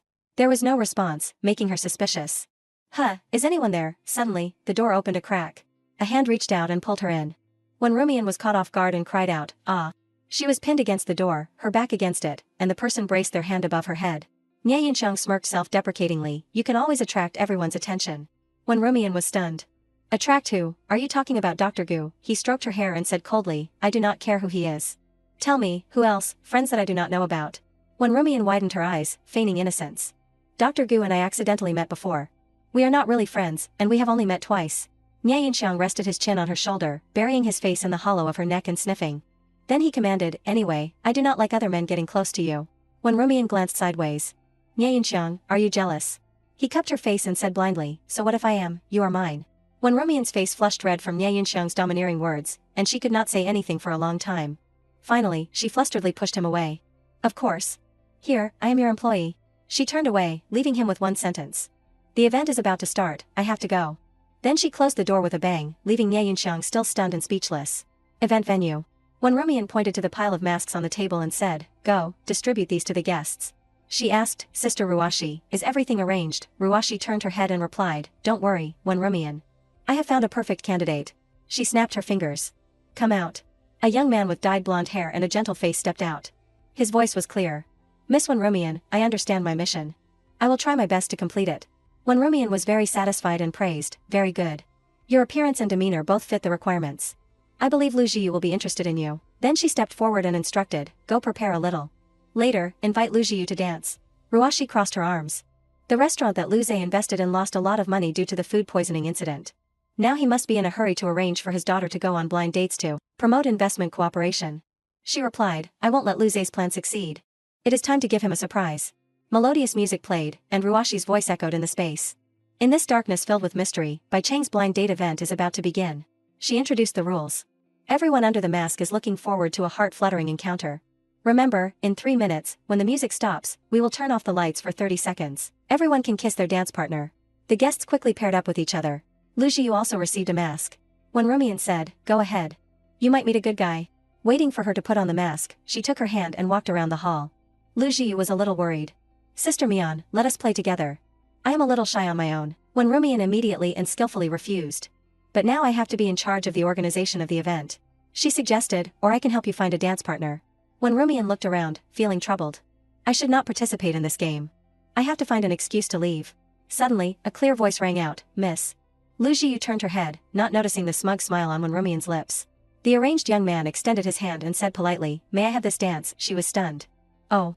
She pushed Lujiu from behind and encouraged, go quickly. When Rumian quietly observed from afar, slowly curling her lips into a smile. It seems the plan is proceeding smoothly. I have to let him know that the daughter of a mistress is also easily controlled. Suddenly, all the lights went out, and everyone looked around in an uproar. She held a microphone and stood on the stage, announcing, ladies and gentlemen, the most exciting moment is about to happen. Please prepare to enjoy tonight's kiss with your dance partner. Lujiu's hand slipped from her dance partner, and she exclaimed in surprise. Fortunately, another hand caught her hand. Lujiu stared at his hand in shock, not blinking an eye. Lujiu could not help but feel doubtful. He is. At that moment, Gu Xiaoping whispered in her ear, don't move, hold on to me. This made Lujiu's heart flutter even more. He is not kissing me. She stood gossiping on the side, lonely and surrounded by couples. Suddenly, an arm reached out, grabbed Wen Rumian's shoulder, and pulled her towards him. She was suddenly attacked, and unconsciously gasped and looked up at the other person. Nyan directly seized her lips, giving Wen Rumian a passionate kiss. Her face flushed red with embarrassment, and she murmured, Nyan. Her eyes closed slightly, gradually becoming fascinated and drawn into Nyan's rhythm. She followed Nyan's lead, reaching out and placing her hand behind his neck. As soon as their lips and tongues separated, they breathed heavily, making a heavy sound. When Rumian shyly looked into his eyes. Nyan, you. Nyan tenderly stroked her face, expressing his feelings, I have been waiting for this moment for a long time, Mian. When Rumian was stunned when she heard this, her eyes widened in disbelief. He reluctantly let go of Wen Rumian's hand, slowly widening the distance between them. She bashfully touched her lips, recalling the feeling from before. At this moment, all the lights suddenly turned on. Chen Ruashi then announced, 3 minutes are up. In this game, everyone is looking for a heart-fluttering feeling. A kiss under the mask may just be part of the game, but for some people, it may be the beginning of love. She slowly removed her mask. Gu Xiaoping saw her face and exclaimed in surprise, "Why is it you?" Lujiu stared blankly at him, unblinking. Gu Xiaoping quickly let go of her hand and apologized in a flustered manner. "Sorry, I thought you were." Lujiu was mesmerized, praising in her heart, "What a polite man. He must think that kissing on the first meeting is very impolite, so he does not want to take advantage of the game to take advantage of me." He explained awkwardly, "Miss, this is just a misunderstanding. I thought." Lujiu immediately persuaded, "It is okay. This kind of game is always full of surprises." She saw the figures of the two people standing side by side from a distance and thought, "This is not good, the plan has gone wrong." Suddenly, someone called out, "Dr. Gu, we have to go." Gu Xiaoping turned his head and replied, "I am coming." Before leaving, he did not forget to say goodbye. "My friend is calling me, please excuse me." Lu Jiu's face was flushed, and she shyly said to her, "Sister Mian, who is this handsome guy? Is he your friend? He is much more handsome than the guy who danced with me." When Rumian raised the glass of wine in her hand and replied slowly, "Are you talking about Dr. Gu? He is a guest of our Bai Cheng." Lu Jiu was stunned and muttered to herself, "Dr. Gu." She watched silently without a sound. When Rumian carefully considered it. Although the plan has failed, why not go with the flow and match Gu Xiaoping and Lu Jiu? Wouldn't that also ruin Lu Zhe's plan? He was adjusting his clothes when he suddenly heard Wen Rumian calling him, "Dr. Gu." She stepped forward to chat with Gu Xiaoping. "Are you and your colleagues preparing to leave?" He replied upon hearing this, "Yes, it is getting late. We have to go back and rest." When Rumian winked and said seductively, "I think you and Miss Lu had a lot of fun today. Would you like her contact information?" He directly waved his hand and refused, "Thank you, Miss Wen, but I do not have a good impression of Miss Lu." When Rumian clasped her hands behind her back, trying to persuade him. "It does not matter if you do not have a good impression. You can make friends first. What is wrong with having another friend?" At this point, Gu Xiaoping also agreed. "What you said is also right." He smiled and suggested an idea. "Then I will become friends with Miss Wen first, and then you can send her a referral link." When Rumian excitedly agreed, "Okay." A young man raised a glass of wine and invited, "Beautiful lady, alone, let me buy you a drink." Lu Jiu glanced to the side upon hearing this. "Thank you." She sipped the wine in her hand and secretly complained, "This wine is too strong, it is not good." Lu Jiu stood up, found an excuse to leave. "Thank you for the wine, I have something to do, please excuse me first." The man at this time raised his hand to try to hold back. "Are you leaving already, or should I buy you another drink?" Lu Jiu quickly continued, "Thank you, but I am really not interested in drinking." He was so ashamed that he became angry, raising his voice and scolding, "What do you mean? I have offered you a drink, and you still have this attitude," Lu Jiu retorted sharply. "I did not ask you to offer me a drink. You volunteered." The man's face darkened, and he gritted his teeth and spat out, "What did you say?" Then he slapped Lu Jiu straight in the face, causing her to turn to one side with the force of the slap. He also loudly cursed, "You stinky woman, you really do not know what is good for you." Lu Jiu was trembling with anger, clutching her slapped cheek. "You dare to hit me?" She directly grabbed the hair on the man's head. Lu Jiu yanked his hair hard, pulling him towards her. "Who do you think you are?" The man was caught off guard by the counterattack and staggered, unable to stand firmly. Lu Jiu took advantage of the situation to push him to the ground, still not letting go of his hair. "What are you?" Gu Xiaoping asked in confusion. What happened? She assessed the situation and worried endlessly. "Oh no, she is being bullied." The man was in so much pain that he was sweating all over his face and shouted in fear, "Don't pull anymore, I am going bald." Seeing that the situation was not good, when Rumian shouted loudly to persuade, "Jiu, stop." A hand unexpectedly grabbed her arm, pulling her back. Lu Jiu was shocked when she saw who was pulling her. "Is it the two of you?" She immediately stood up, shyly climbing off the man. I just wanted to teach him a lesson," he attacked first. When Rumian gently tucked her hair behind her ear, softly comforting, "It is okay, this kind of person is not worth your time." Then she turned to look at Gu Xiaoping and suggested, "Dr. Gu, could you trouble you to take Miss Lu home? I feel that her condition is not very good right now." He agreed readily, "Of course, I will take her home safely." Lu Jiu's face was red with embarrassment, and she awkwardly explained, "Dr. Gu, I am not usually so fierce."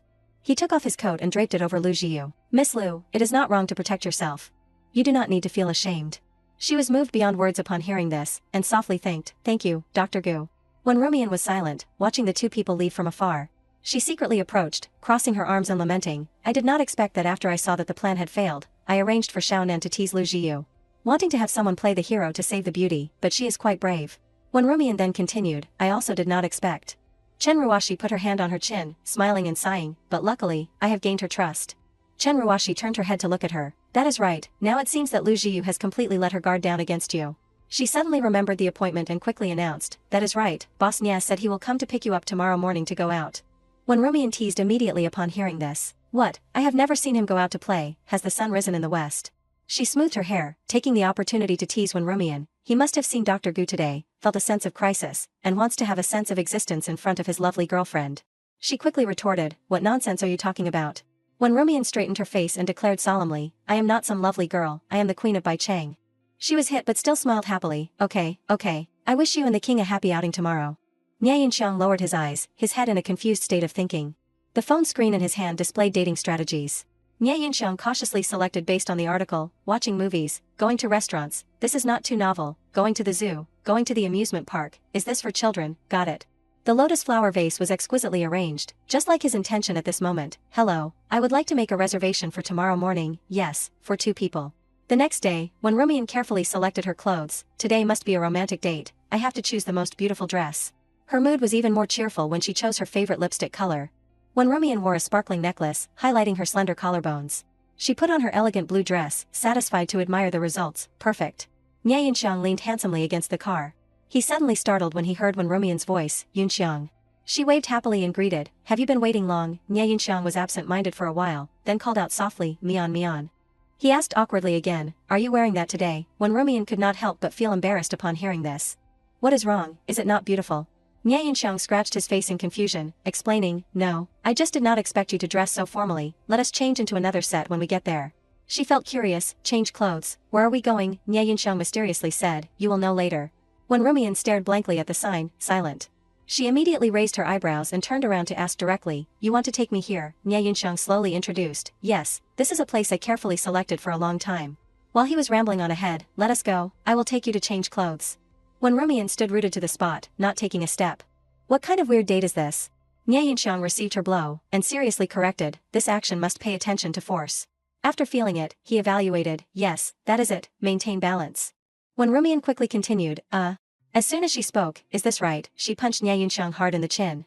She anxiously covered her mouth and asked with concern, sorry, I did not mean to. Nyan's body trembled continuously, falling into silence. He then changed the subject, breaking the awkwardness of the moment, it seems I have to be careful, I can't underestimate you. When Rumian winked playfully, raising her hand to affirm, I am not easy to mess with, Nyan, an hour later. He considerately wiped the sweat for when Rumian, are you tired? She responded upon hearing this, still okay. Before drinking water, when Rumian shyly expressed, although this is not the date I imagined, I really enjoy the feeling of sweating. He was moved beyond words, taking the opportunity to express his feelings, me too, I am very happy to be able to do these things with you. Nyan scratched his head, explaining embarrassedly, I do not know what kind of dates girls like, the places I usually go are either by Chang or Fengji Gym. I do not know where to take you. She obediently continued, it is okay, the gym is also quite interesting. When Rumian's face suddenly lit up even more, however, I do have a place I want to go with you. Before the open space of the music stage, crowds waved lights and gathered to watch the performance. She took Nyan's arm, excitedly introducing, I always wanted to participate in this music festival, the folk music festival here is different from the lights of Baicheng. After the performance, the singer thanked the audience, thank you everyone. Her eyes sparkled like stars, enthusiastically shouting, this song is so good. A few seconds later, the host then announced, next, we will select 3 lucky fans from the big screen to sing this song with us. As soon as the screen scrolled to Nyan, the host called out, stop. When Rumian inevitably felt happy for him, when she heard the following words, congratulations to this music fan. She hurriedly pushed Nyan forward, go quickly, this is an opportunity that fans can't get even if they spend money. He turned his head to look back, stunned and unable to object. Nyan slowly stepped up the stairs, approaching the stage.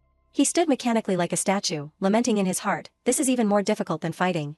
The host smiled broadly, bringing the microphone closer for an interview. Handsome guy, are you here alone? Hearing this, Nyan's face finally relaxed, no, I came with my girlfriend. The crowd, knowing the story, curiously discussed, sure enough, handsome guys are all taken, who is the lucky sister? He took the guitar and announced to everyone, I want to sing this song for a special person, she is everything to me. Nyan's slender fingers elegantly glided over the guitar strings. His singing voice was melodious, each word and each phrase was deeply sent to Rumian, under the sparkling starry sky, I found your eyes. She was shy and blushing at the surprise, he knows how to play the guitar. Nyan was handsome and suave, singing in a deep voice, finally, I found my destination. She could not help but feel moved, her eyes gently looking towards the stage, your smile is the warmest light in my heart. Before his singing, Nyan gradually teared up, in the prosperity of the sleepless city of Baicheng, you are my only desire, Nyan. He shone on the stage, but in his eyes there was only one Rumian, we have gone through many things together, and you have become an indispensable part of my life. The audience clapped repeatedly, sparing no praise, singing is so good. In the moment that Nyan jumped off the stage, the crowd excitedly shouted. He was blocked by the crowd, only knowing to reach out helplessly, Rumian. When Rumian was surrounded by the crowd, anxiously calling his name, Nyan. She struggled in the crowd, trying hard to climb up to announce, here. When Rumian was unexpectedly bumped into, painfully groaning. At that moment, a strong hand grabbed her hand. Wen Rumian's body quickly fell into his warm embrace. Nyan hugged her tightly, muttering softly, "Found you." Wen Rumian could not help but reach out and hug his shoulder. "Thank you, this is the best song I have ever heard." Her voice could not hide her surprise. "I also did not know you sang so well." Nyan replied upon hearing this, "No one knows that I like to sing." Suddenly fireworks were set off, exploding into beautiful images in the night sky. When Rumian looked up and saw the scene, immediately praising, "So beautiful." He steadily hugged her slender shoulders, softly caring, Mian, you must remember, no matter what, I will be by your side. As for Luze's matter, if you can't handle it, you must tell me, I will help you solve it." When Rumian put her hand on his chest, slowly agreeing, "Okay." When Rumian took the initiative to hug him, touched, "Yunxiang, I hope our love can be like these fireworks, even if it is short, it will be brilliantly radiant." Nyan gently stroked her hair, chiding her lovingly, "Silly girl." Nyan gently placed a kiss on her forehead, "Our love will not be short." The two intertwined their fingers, standing together under the starry sky. "It will be like this starry sky, stretching for thousands of miles." In the darkness of the night, the city still shone with lights, the city that never sleeps. The secretary stood beside him obsequiously, anxiously reporting, "Boss Lu, these failed investments have caused serious losses to the company, forcing us to find new sources of investment. Otherwise, our capital will be difficult to maintain the company's operation." Luze propped his hand on the table, carefully considering the plan. "Tomorrow is Boss Chen's birthday from Dingfeng Group. This is an opportunity. You go and prepare a gift for Boss Chen for me." The secretary immediately followed the instructions. "Yes." At a luxurious party, Boss Chen was chatting happily with the girl beside him. Suddenly his face changed, and he turned to the side and questioned, "Luze, what are you doing here?" Luze raised the gift bag in his hand. "Boss Chen, although I did not receive an invitation, I heard that today is your birthday, so I came to congratulate you despite my lack of invitation." He reluctantly accepted upon hearing this, "Then thank you." Luze was still unwilling to leave, raising his glass as if casually mentioning, "Boss Chen, I am looking for new investment opportunities recently, I wonder if you could give me some advice." He looked displeased, refusing to give him any face. "Luze, today is my birthday party, are you sure you want to talk to me about this?" He remained silent, quietly observing Boss Chen chatting with others. Luze waited until he was about to leave, and then stopped him. "Boss Chen, please wait." Luze held out the paper in his hand, suggesting in a low voice, "Please take a look at my company's report, this investment is very important to me." He did not care much, flatly refusing, "I said I do not want to talk about this today." But Luze continued to pester him, recounting his situation. "Boss Chen, I understand your mood, but my company is having some difficulties and needs your help." Boss Chen's eyebrows gradually furrowed, only carefully observing him without saying a word. Then Boss Chen spoke slowly, introducing, "Luze, if I remember correctly, you have your own transportation company, right? Then when importing and exporting goods, you can secretly transport some prohibited products." He was stunned as if he could not believe his ears. "What did you say?" Boss Chen quickly closed the distance, whispering a tip, "I know it sounds a bit risky, but the profits are very considerable. This capital is not just a life-saving straw for you." Luze fell into a dilemma upon hearing this, unable to make a decision, but, "This is too dangerous." He put on a very confident expression, casually making a promise, "How can you make a lot of money without taking risks? Don't worry, I can guarantee that all stages will be error-free." Luze was now struggling to make a choice, and remained silent for a moment. After a moment of consideration, he reached out and took Boss Chen's hand. "Okay, then we agree to cooperate with your company." He excitedly assured, "Luze, if this cooperation is successful, we will all reap huge profits." He enthusiastically continued, "Thank you for your trust, Boss Chen, I will not let you down." Luze looked at the development of the stock, and said with satisfaction, "Very good." He carefully observed the report in his hand, and calmly ordered, "Cooperation with Boss Chen finally gives the company a chance to breathe. I heard that Boss Chen likes young girls, you go find me a few with good looks." The secretary lowered her voice to advise upon hearing this, "Boss Lu, that is not very appropriate." Luze immediately shouted, "What is with all the talking, just do what I tell you to do." The secretary lowered her head, feeling aggrieved, and resignedly obeyed, "Yes." While receiving the report, the secretary suddenly remembered, "Oh right, Boss Chen said he wanted to invite you to their private party this week." Luze could not help but feel uncomfortable in his heart. "Why is it Bi Cheng again? Last time I had an unpleasant dispute with manager Wen, I really do not want to go there again." However, he remembered, "But Boss Chen is a gold mine that can bring me big deals, I can't afford to offend Boss Chen." Luze's eyes suddenly lit up, and he came up with an idea that could satisfy both sides. "That is right, there is a way to both let Boss Chen have fun and fix that little bitch. Before, I asked you to investigate the identity of Bi Cheng's manager Wen. Did you find anything?" The secretary quickly handed over the resume. "It has been investigated. It is here." When Rumian's image suddenly appeared in the content on it, according to the investigation, Wen Rumian, at the age of Miss Wen Rumian, was living in an orphanage. Later, Nyan took her away. She only has a similar appearance to the lost young mistress, and is probably not related.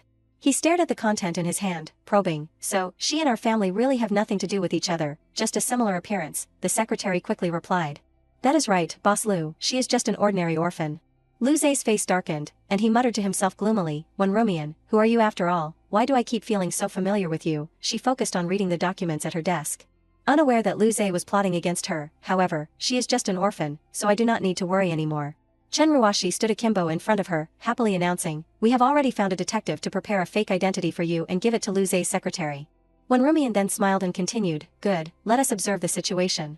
Lu Zhe led 3 girls, carefully looking around and evaluating, there are no cameras here. The bodyguard stood silently outside, observing every move of the group. Then the bodyguard hurriedly reported the situation to Wen Rumian, Manager Wen. Lu Zhe came for some reason, and also brought several girls. She lifted her hair to reveal the earpiece, and sternly issued instructions, don't chase them away for now, keep a close eye on them, I will take care of it. Boss Chen smiled broadly, reaching out to greet him, Boss Lu, you have finally arrived, please sit down. He immediately noticed the 3 girls behind Lu Zhe, look at you, coming is fine, but why bring so many beauties? He catered to his wishes, I know you like beauties. These people are all at the age of flowers and jade. Then Lu Zhe quickly pushed a girl into his arms, quickly go serve Boss Chen. Boss Chen laughed excitedly, praising without reservation, Lu Zhe, you are indeed a man who understands people's hearts. With 2 girls in his arms, he slowly offered a reward, Lu Zhe, you did very well the first time. In the future, your company can receive more transportation jobs. I will arrange someone to contact you. Lu Zhe quickly thanked him, thank you, Boss Chen, I will definitely not let you down. He smiled evilly, introducing in a loud voice, Boss Chen, I came this time with absolute sincerity. These girls were all carefully selected by me, you can play with them as you please. Boss Chen licked his lips, leering at the girl's body, you are really too thoughtful, then I won't be polite. He sat calmly opposite, witnessing the entire process of Boss Chen's actions. He pressed a girl's head on the chair, scolding loudly, drink wine, I told you to drink wine, why do not you drink? The girl moaned in pain. Suddenly the girl's eyes darkened, and she drowsily closed them. Boss Chen panicked when he saw her fainting.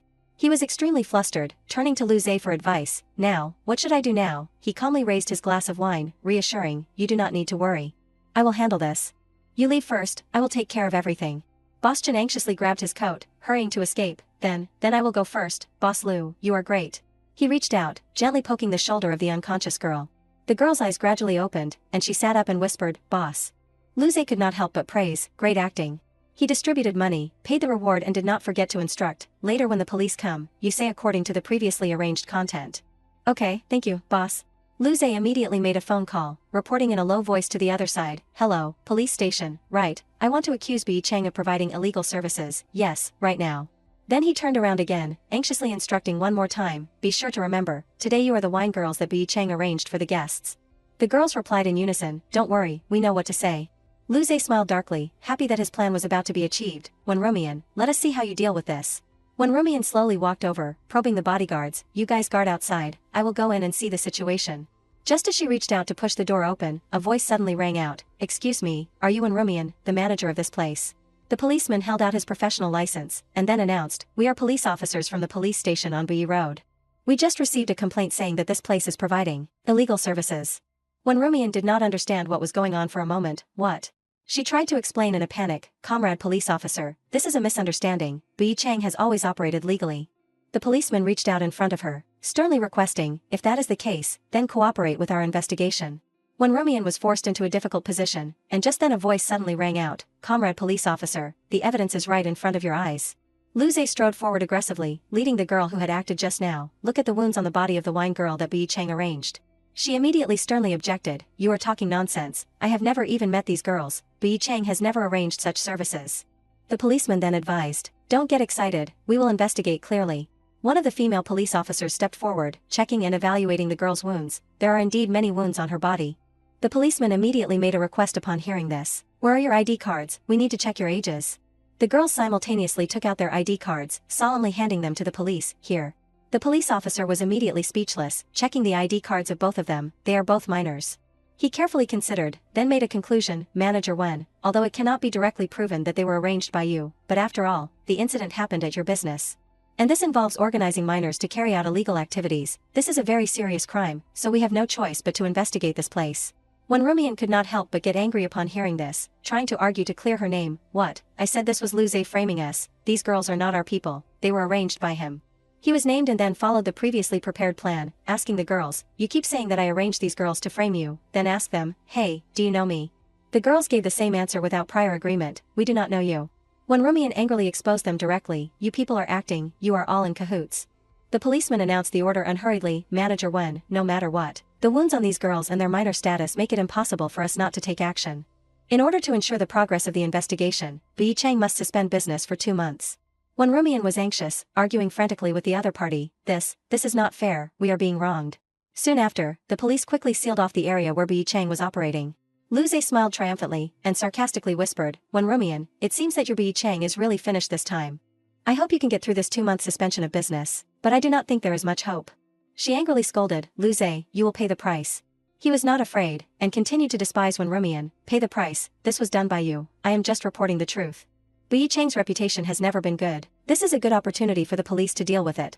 She flew into a rage, shouting and cursing at the other party, you scum, shameless, cruel, you will not have a good ending. Before turning to leave, Luze did not forget to leave a sentence, retribution, I only believe in strength, when Rumian, I do not feel like we will have the chance to meet again. She was so provoked that she had no strength to argue anymore. When Rumian thought to herself, Luze, I only hate that I do not have your blood flowing through my veins. Although Nyan was walking on the street, his mind was elsewhere. Bi Chang actually has this blind spot in the camera. Suddenly he noticed something in front of him. At a store that was closed at this time, there was a surveillance camera in a hard-to-see location. A sign for a holiday was hung in front of the store, along with an emergency contact phone number, holiday, contact 1234567 if anything happens. Nyan quickly dialed the phone number, calling the store owner, hello, is this Ning Cafe? Yesterday I lost a very expensive watch, can I see the camera in front of the store? In front of a building was a sign, Police Station, Bui Road. He held out the evidence in his hand, giving it to the police officer in front of him, officer, the image from the camera in the cafe opposite can prove that these girls avoided Bi Chang's camera. To enter. In the filmed footage, Luze led 3 girls in, but this can only prove that these girls are not official employees of your Bi Chang.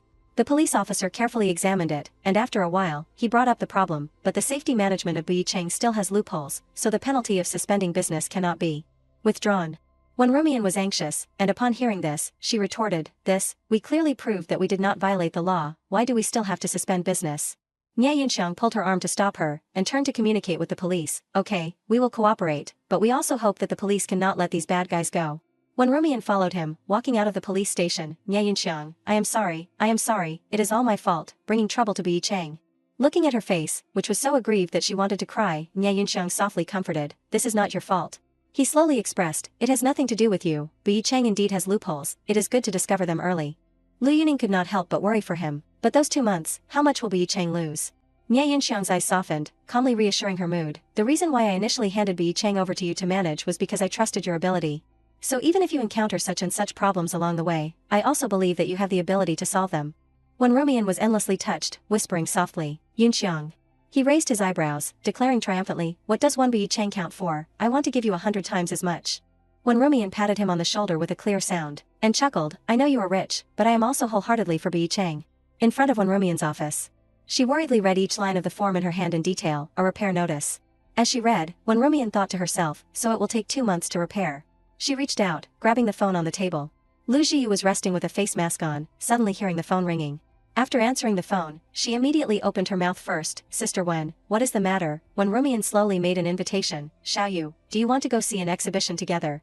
She quickly agreed, Sister Wen, okay, I am about to get moldy at home. At the front of the exhibition. While the two were observing the exhibits, when Rumian suddenly probed, you look like you have been doing well recently, your dad is not cutting your allowance anymore. Is he? She innocently betrayed Luze directly, my dad has indeed been a little generous recently, my dad has a pretty good business deal, it seems to be something about sea transportation. She put on a surprised look, deepening her probing, doing international trade, then you must have a lot of strength. Lujiu turned her face in another direction, uninterested and replied perfunctorily, who knows, I just need someone to give me money to spend. She gathered that much information, and then carefully considered, Luze also used to do international trade, but there has been a sudden change like this, there must be a problem in this. A tall apartment building, with a few lights faintly shining from the room, Nia Yunxiang's apartment. When Rumian propped her hand on her face, reporting dejectedly, Luze's international business has been doing very well recently, but we all know it is a big playground. There is no way he can suddenly import so much goods, there must be a reason behind this. He immediately understood upon hearing this, unless they are dealing with abnormal goods. When Rumian also had the same idea as him, now seriously thinking, I also feel that way, his wharf only has a few containers, there is no way so much money can suddenly come in, what could it be? Immediately, Nia Yunxiang suddenly remembered a problem. Before, he came to Bi Chang to attend Boss Chen's party. What is the background of that Boss Chen? She replied upon hearing this, that person does everything, anything that makes money, so it could be. Nyan, after a period of thought, came to a conclusion: smuggling illegal goods. Lujiu's company is heavily in debt. It is very likely that he took the risk of doing this. She could not sit still anymore, and quickly proposed, "No, I have to go investigate." When Rumian turned to look at him, expressing, "I am very familiar with his wharf, I have to go see it." Nyan could not help but feel worried. "Now, it is too dangerous for you to go alone." She immediately reassured, "It is okay, I have always been paying attention these years. After all, international trade is an industry that my grandfather left behind." Nyan looked at her for a long time, not uttering any sound. When Rumian gave in and hugged him, making him change his mind, "Then I will go with you." Thank you." The next day, when Rumian disguised herself as a worker, infiltrating to scout out the enemy situation. She carefully read the data sheet in her hand, Lujiu's goods number. When Rumian slowly walked, finally stopping in front of a place, "It must be here." Looking at the piles of containers in the warehouse, she frowned and thought, "Is it this?" When Rumian's finger swiped on the container, suddenly noticing an abnormality according to the number in it. She could not help but be suspicious of this. The numbers of this type of goods are all 8 digits, why does it only have 6 digits? When Rumian's hand slowly pulled out her phone from her pocket. After comparing it with the parameters on the phone, she came to a conclusion: that is not right, the numbers of these goods are not the same as the customs report, there is indeed a problem. When Rumian secretly followed the every move of the workers from behind, there were always people guarding, she could not get close to see. Her mind kept calculating, trying to find a solution. What should I do? At this moment, a voice suddenly rang out, drawing the attention of the workers. The man narrowed his eyes, staring intently in the direction of the sound, shouting loudly, "Who is there?" 2 warehouse staff hurried over while asking loudly, "What is the matter, what happened?" Taking the opportunity, Rumian approached the shelf and put her hand into her pocket to take something out. At the same time, another staff member replied to the person who asked, "I do not know either, quickly clean up, otherwise the boss will scold us." Quickly, her hand had quickly attached a small tracking device to the item. The staff member's voice continued to ring out, "Okay, everyone continue working." Rumian realized that someone was coming back and secretly became vigilant. The 2 warehouse staff saw her and were surprised, then one of them immediately questioned, "Who are you?" He asked suspiciously, "Are you new?" Rumian replied calmly, "I am a new customs officer, I am here to check the data of this shipment. I discovered that the number of this shipment has a problem. I need to report it to the higher-ups." The staff member said sternly, "Who told you to come and check?" His hand quickly grabbed her arm and pulled her out. The warehouse staff held on to Rumian, warning, "You can't touch this shipment, if you know what is good for you, then leave quickly." She struggled, "Let go of me. I am doing my job normally, what are you doing?" He pointed at Rumian and said loudly, "Are you new? I think you came to steal something, catch her for me." Rumian exclaimed, "What?" After speaking, the warehouse staff immediately grabbed her wrist. Jihan pretended, "I do not know what you are talking about." His voice was full of threat, "Don't act anymore. You follow me to the manager's office." In an instant, Rumian twisted her wrist to control the opponent. She twisted the arm of the warehouse staff. The force was so strong that the sound of dislocated joints could be heard clearly, followed by a scream. Caught off guard, he cried out in pain and surprise, "You." Before he could recover, the warehouse staff member was hit again by Rumian with a knee strike to his lower body. He screamed, "Ouch." Trembling in pain, the warehouse staff member clutched his sensitive area and shouted, "Someone, there is a thief here." Rumian ran while calculating, "I must get away quickly." The scene suddenly became chaotic, and the other warehouse staff members immediately chased after her, shouting, "Stop." They chased her very closely, she won't escape. Soon Rumian saw Yunxiang waiting for her on the jet ski next to the mooring dock. Her hand quickly grabbed the railing. Then Rumian jumped to the back of him and urged urgently, "Drive." Yunxiang looked at her, smiling in response, "Yes, madam." Watching the jet ski quickly rev up and disappear, the warehouse staff cursed angrily, "Damn it." They were helpless, angry, standing at the port watching for a long time without finding a way to chase after them, and they were all out of breath. Rumian turned her head to observe, feeling happy in her heart, "Lujiu, you really have a problem." Yunxiang steered the jet ski carrying the 2 of them forward. He asked worriedly, "Are you okay?" Rumian was thinking, "Of course I have to investigate, I have to be fast," but then she heard Yunxiang continue, "It is good that you are okay. We will investigate slowly later." She replied softly, "I am okay, but it is a pity I could not see what is inside." Rumian held up something and said, "Although I did not see what is inside, I installed a tracking device. As long as the shipment is exported, I can know what is inside." In her hand was a tracking device controller, her voice excited, learning from him, "Luckily there was a tracking device last time, I was able to find you. I just checked. The place of export for the shipment is Singapore, we can follow it at any time." Yunxiang happily praised, "That is also because you are quick-witted." Rumian did not feel shy and accepted it, of course. The scene changed, the Betrayal Club appeared in front of them. In the office, Yunxiang sat in the executive chair, listening to everyone's opinions. Suddenly a cane slammed hard on the floor, causing a loud noise. A middle-aged man questioned agitatedly, "Young Master Nyan, Betrayal suspending business for 2 months, is this any different from closing down?" He was Li Chang, a shareholder of Betrayal. Zhang Duan, the manager of Betrayal's catering department, also agreed but did not dare to speak up. Li Chang said angrily and loudly, at first I opposed that snot-nosed girl becoming the general manager, now it is good, my good friends have all gone to Jingding Men. Yunxiang replied calmly, if the shareholders want to withdraw their shares now, I can directly transfer the money. Looking at the pen in his hand with the symbol of an eagle spreading its wings, his voice rang out, have you ever seen a young eagle? With a firm gaze looking straight at the person opposite him, Yunxiang spoke meaningfully, when it is learning to fly, it has to fall a few times before it can control the airflow to soar. Not agreeing, Li Chang immediately retorted, that year you were young and wanted to start a business, if it were not for me respecting your father.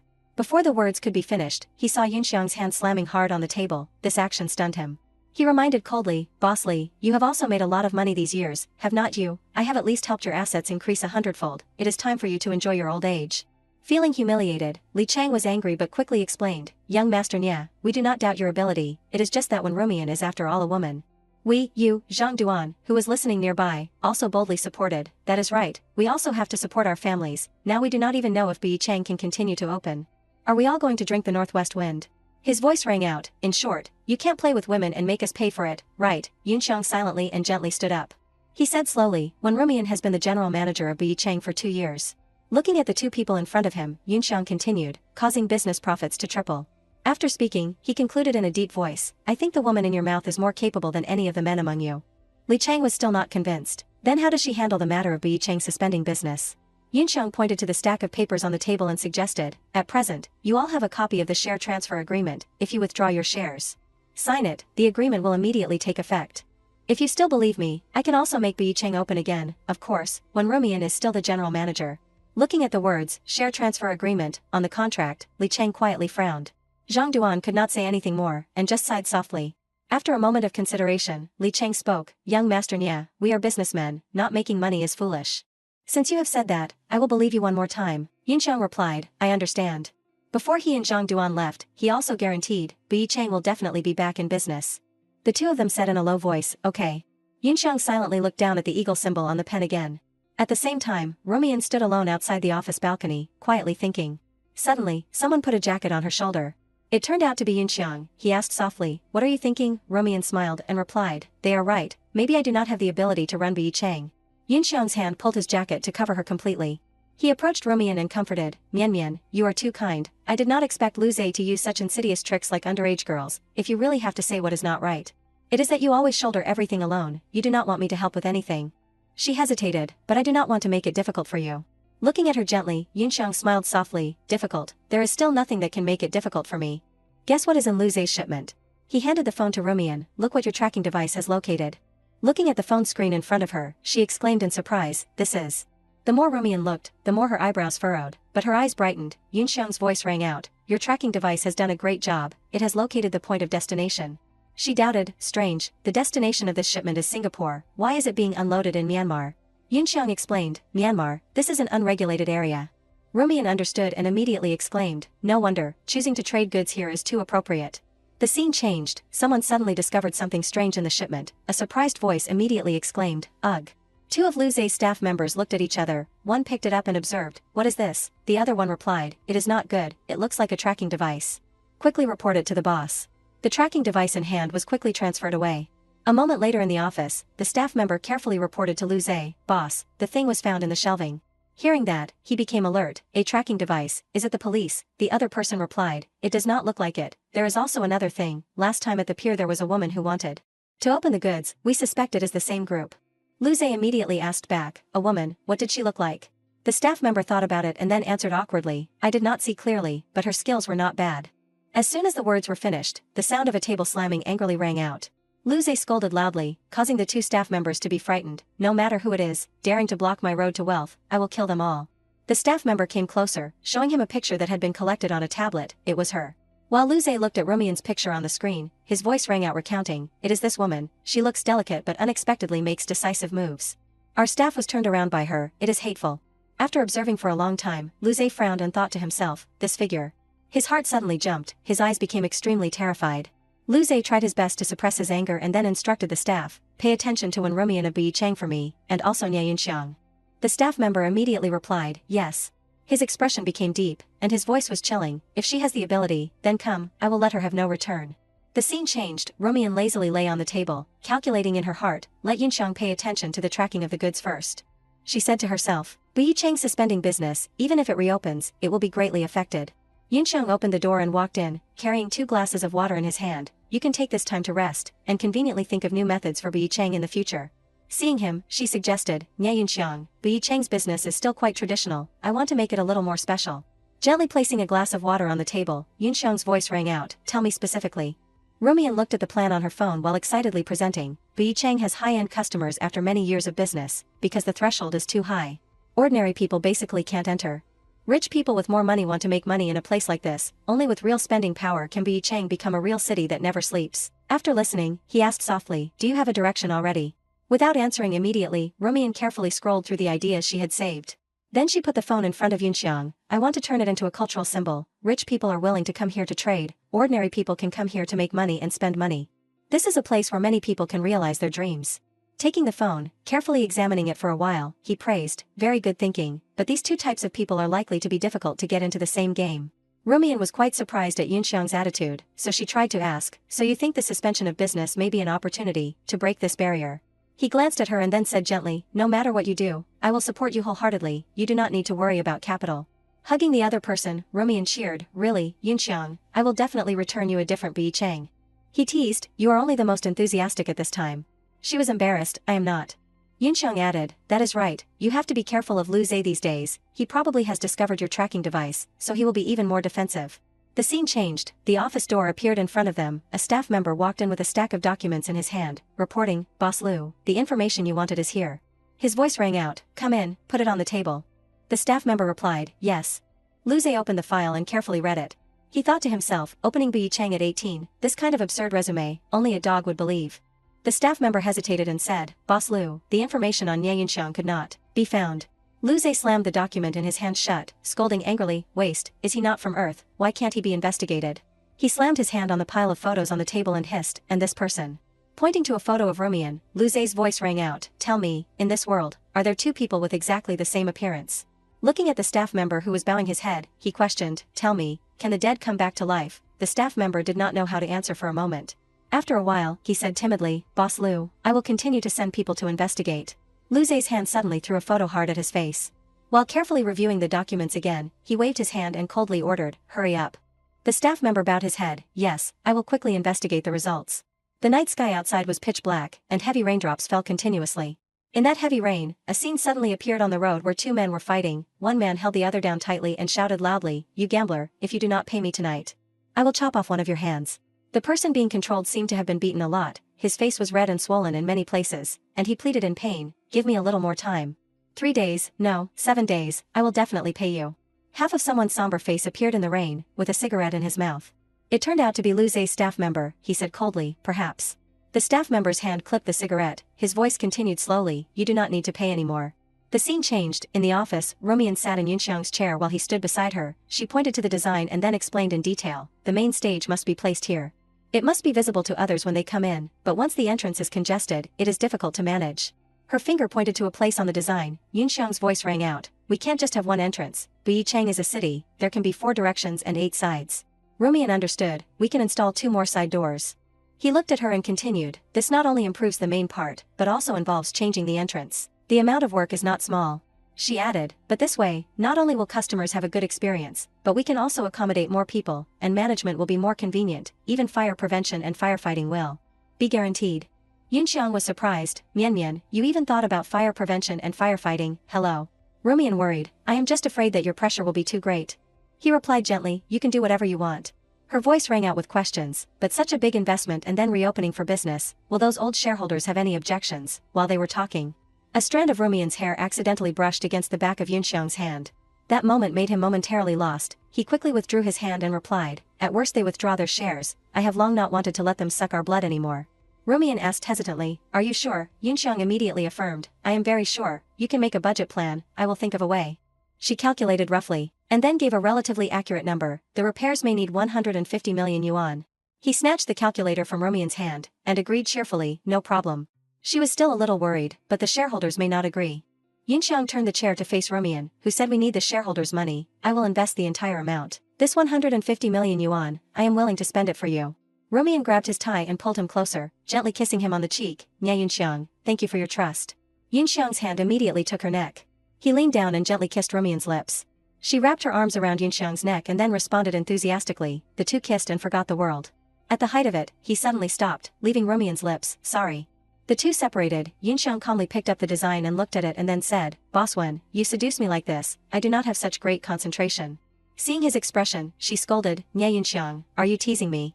He did not answer, but quickly turned his back to her, and then made an excuse, I am going to give the drawing to my architect friend abroad to take a look. Rumian realized something was wrong and, angrily questioned, what are you holding back your laughter about? She suddenly stopped because she saw that all the buttons on her shirt had been unbuttoned by the other person, and now revealed the shirt inside with a yellow duck on it. The general office at Biyicheng immediately echoed with Rumian's embarrassed explanation, it was a discounted gift. An hour later, she lay sprawled on the table, closing her eyes and muttering, stage lights, can't use cold light. Yunxiang gently stroked her hair, still likes to be so strong. Rumian softly scolded, Nye Yunxiang, you are annoying. In the silent space, his voice rang out gently, then I will be even more annoying, take you home. After that, the repair and renovation work of Biyicheng was quickly carried out, Rumian and Yunxiang supervised it together. Carefully looking at the design, Rumian spoke, the thickness of the soundproof room on the second floor should be the thickest. Before, the volume of the wine glasses was shaking. Yunxiang leaned down and pointed his hand to the floor to experiment. Boss Wen even calculated the resonant frequency of the wine glasses, she said, no need to calculate, this is experience.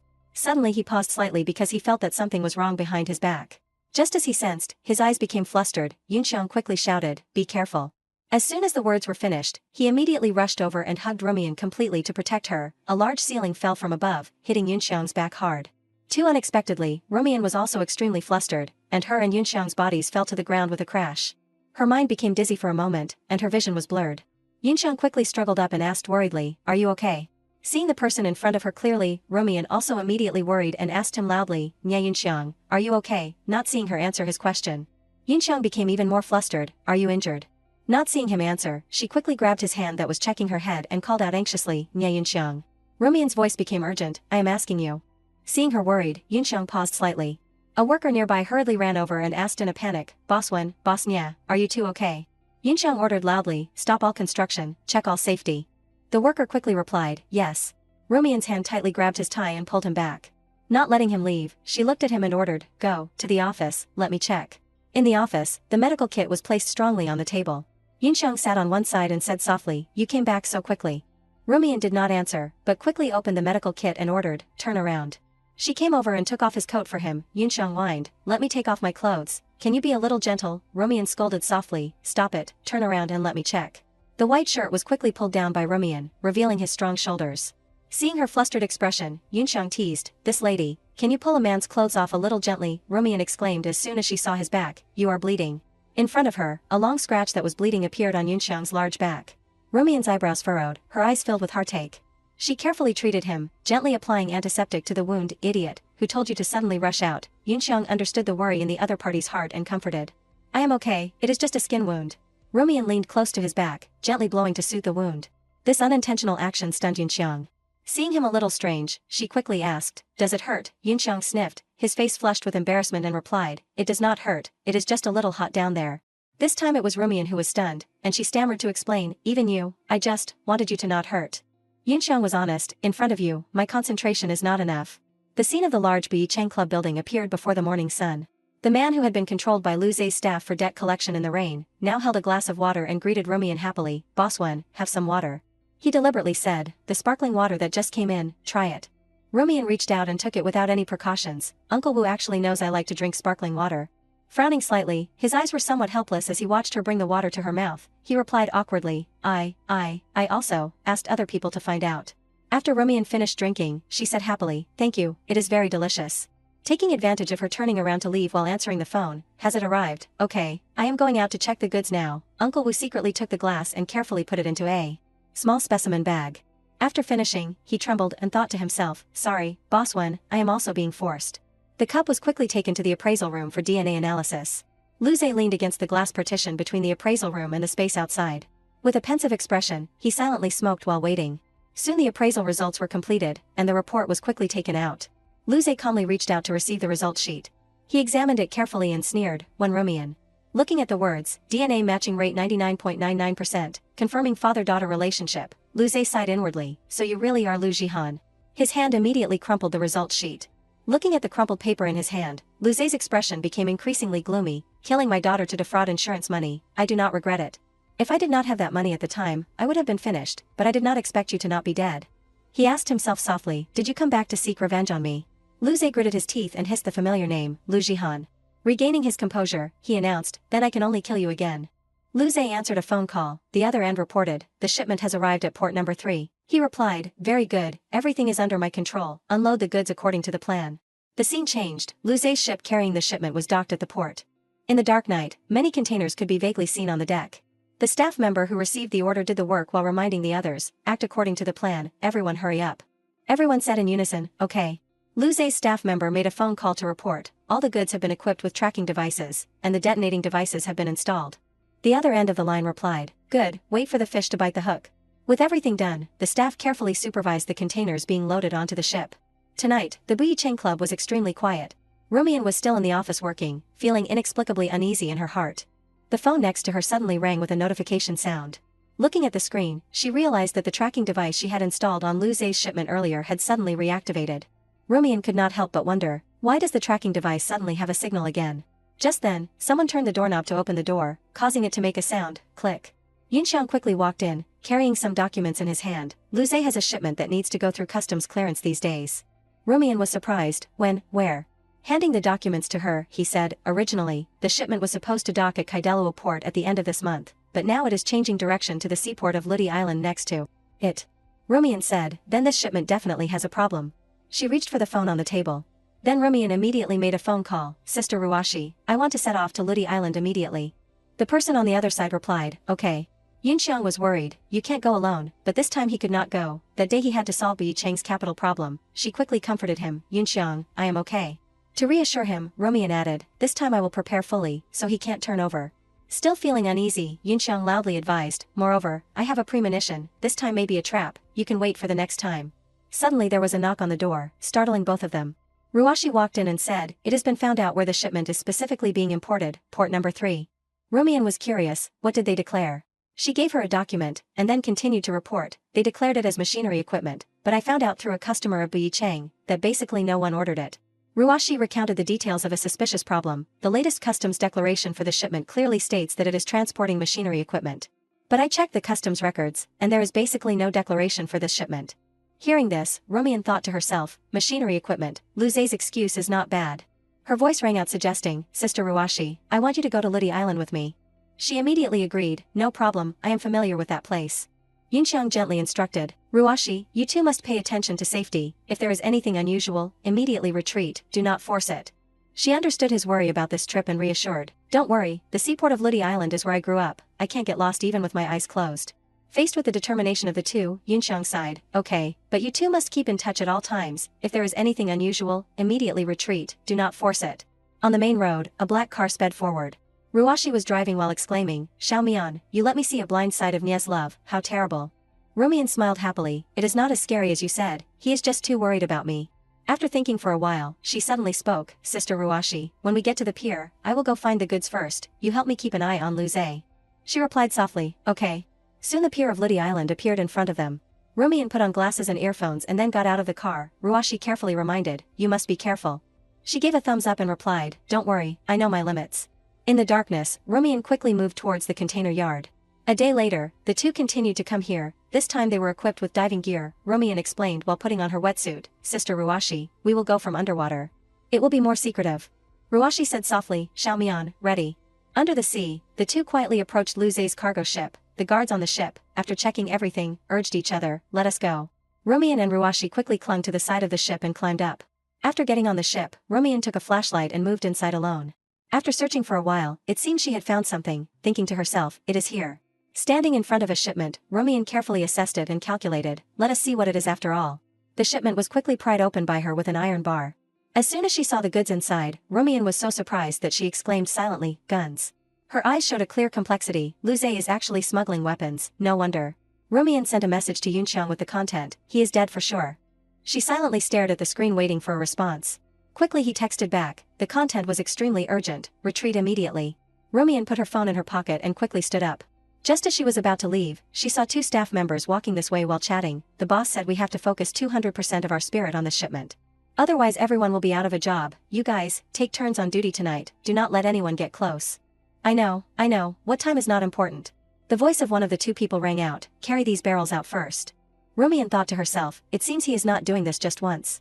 She sent a message to Ruashi, Sister Ruashi, retreat. At that moment, a staff member suddenly appeared from nowhere, shining a flashlight on Rumian while shouting loudly, who are you? Hearing the shout, she was stunned, so nervous that she was sweating. Rumian put her hand into her pocket and gently pulled out a small knife. As quick as lightning, she turned around and put the knife to the staff member's neck and threatened loudly, don't speak, otherwise you can only shut up forever. He was attacked unexpectedly and was extremely scared. Hearing this person beg, don't kill me, Rumian decisively hit the back of the other party's neck hard with a palm. Without a sound, he just fell down like that. She grabbed his collar and dragged him into a hidden corner. Rumian quickly left, calculating in her heart, there is not much time left, quickly meet up with Sister Ruashi.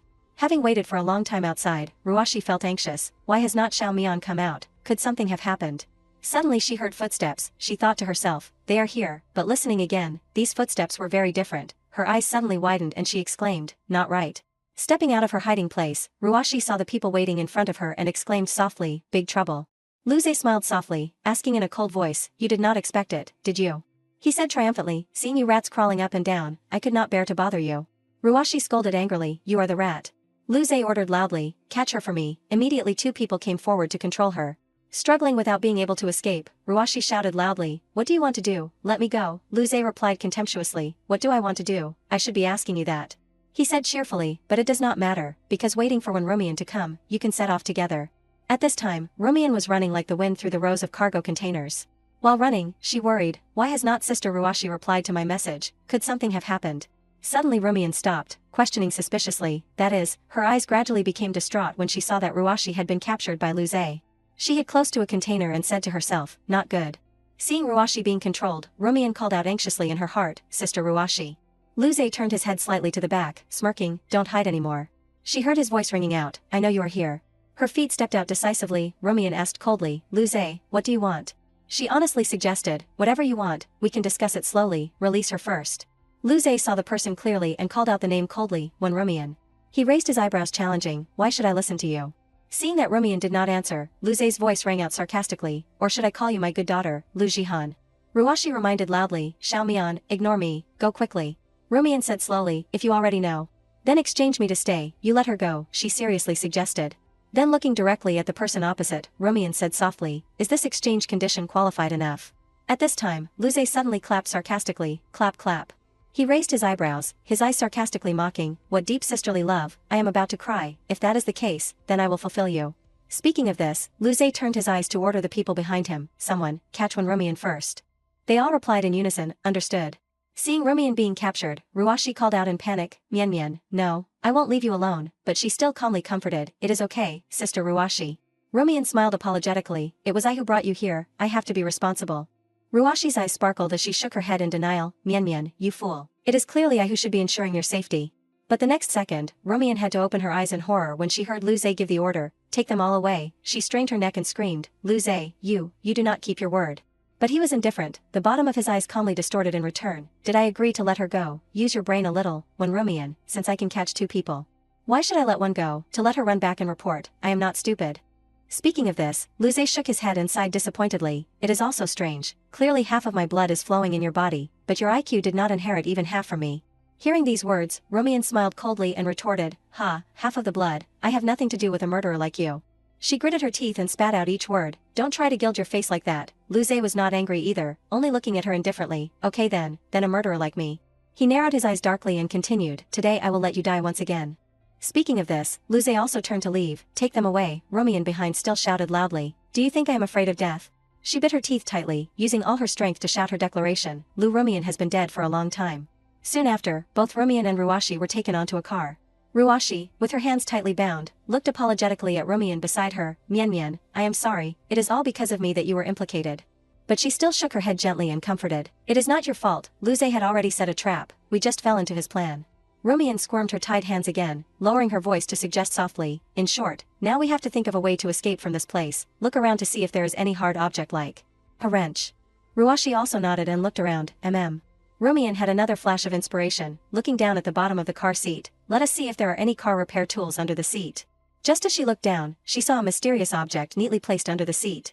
Rumian opened her eyes wide, speculating in her heart, until she realized what it was, she had to exclaim in shock, not good, Ruashi, there is a bomb under the seat. Ruashi also screamed in horror after hearing this. What? Only a moment later, both of them used their strength to raise their feet and try to kick open the car door to escape. Rumian and Ruashi desperately kicked open the car door, their eyes wide with anger as they scolded, that bastard Lujiu, let us go. Rumian opened her eyes wide looking out the window, shouting loudly, you are killing people, quickly let us out. At this time, the car window lowered, Lujiu stood outside leisurely smoking, don't struggle anymore, it is useless. Rumian saw his face and shouted angrily, Lujiu. She sat back down in her seat wearily, asking incredulously, do you really have to go this far?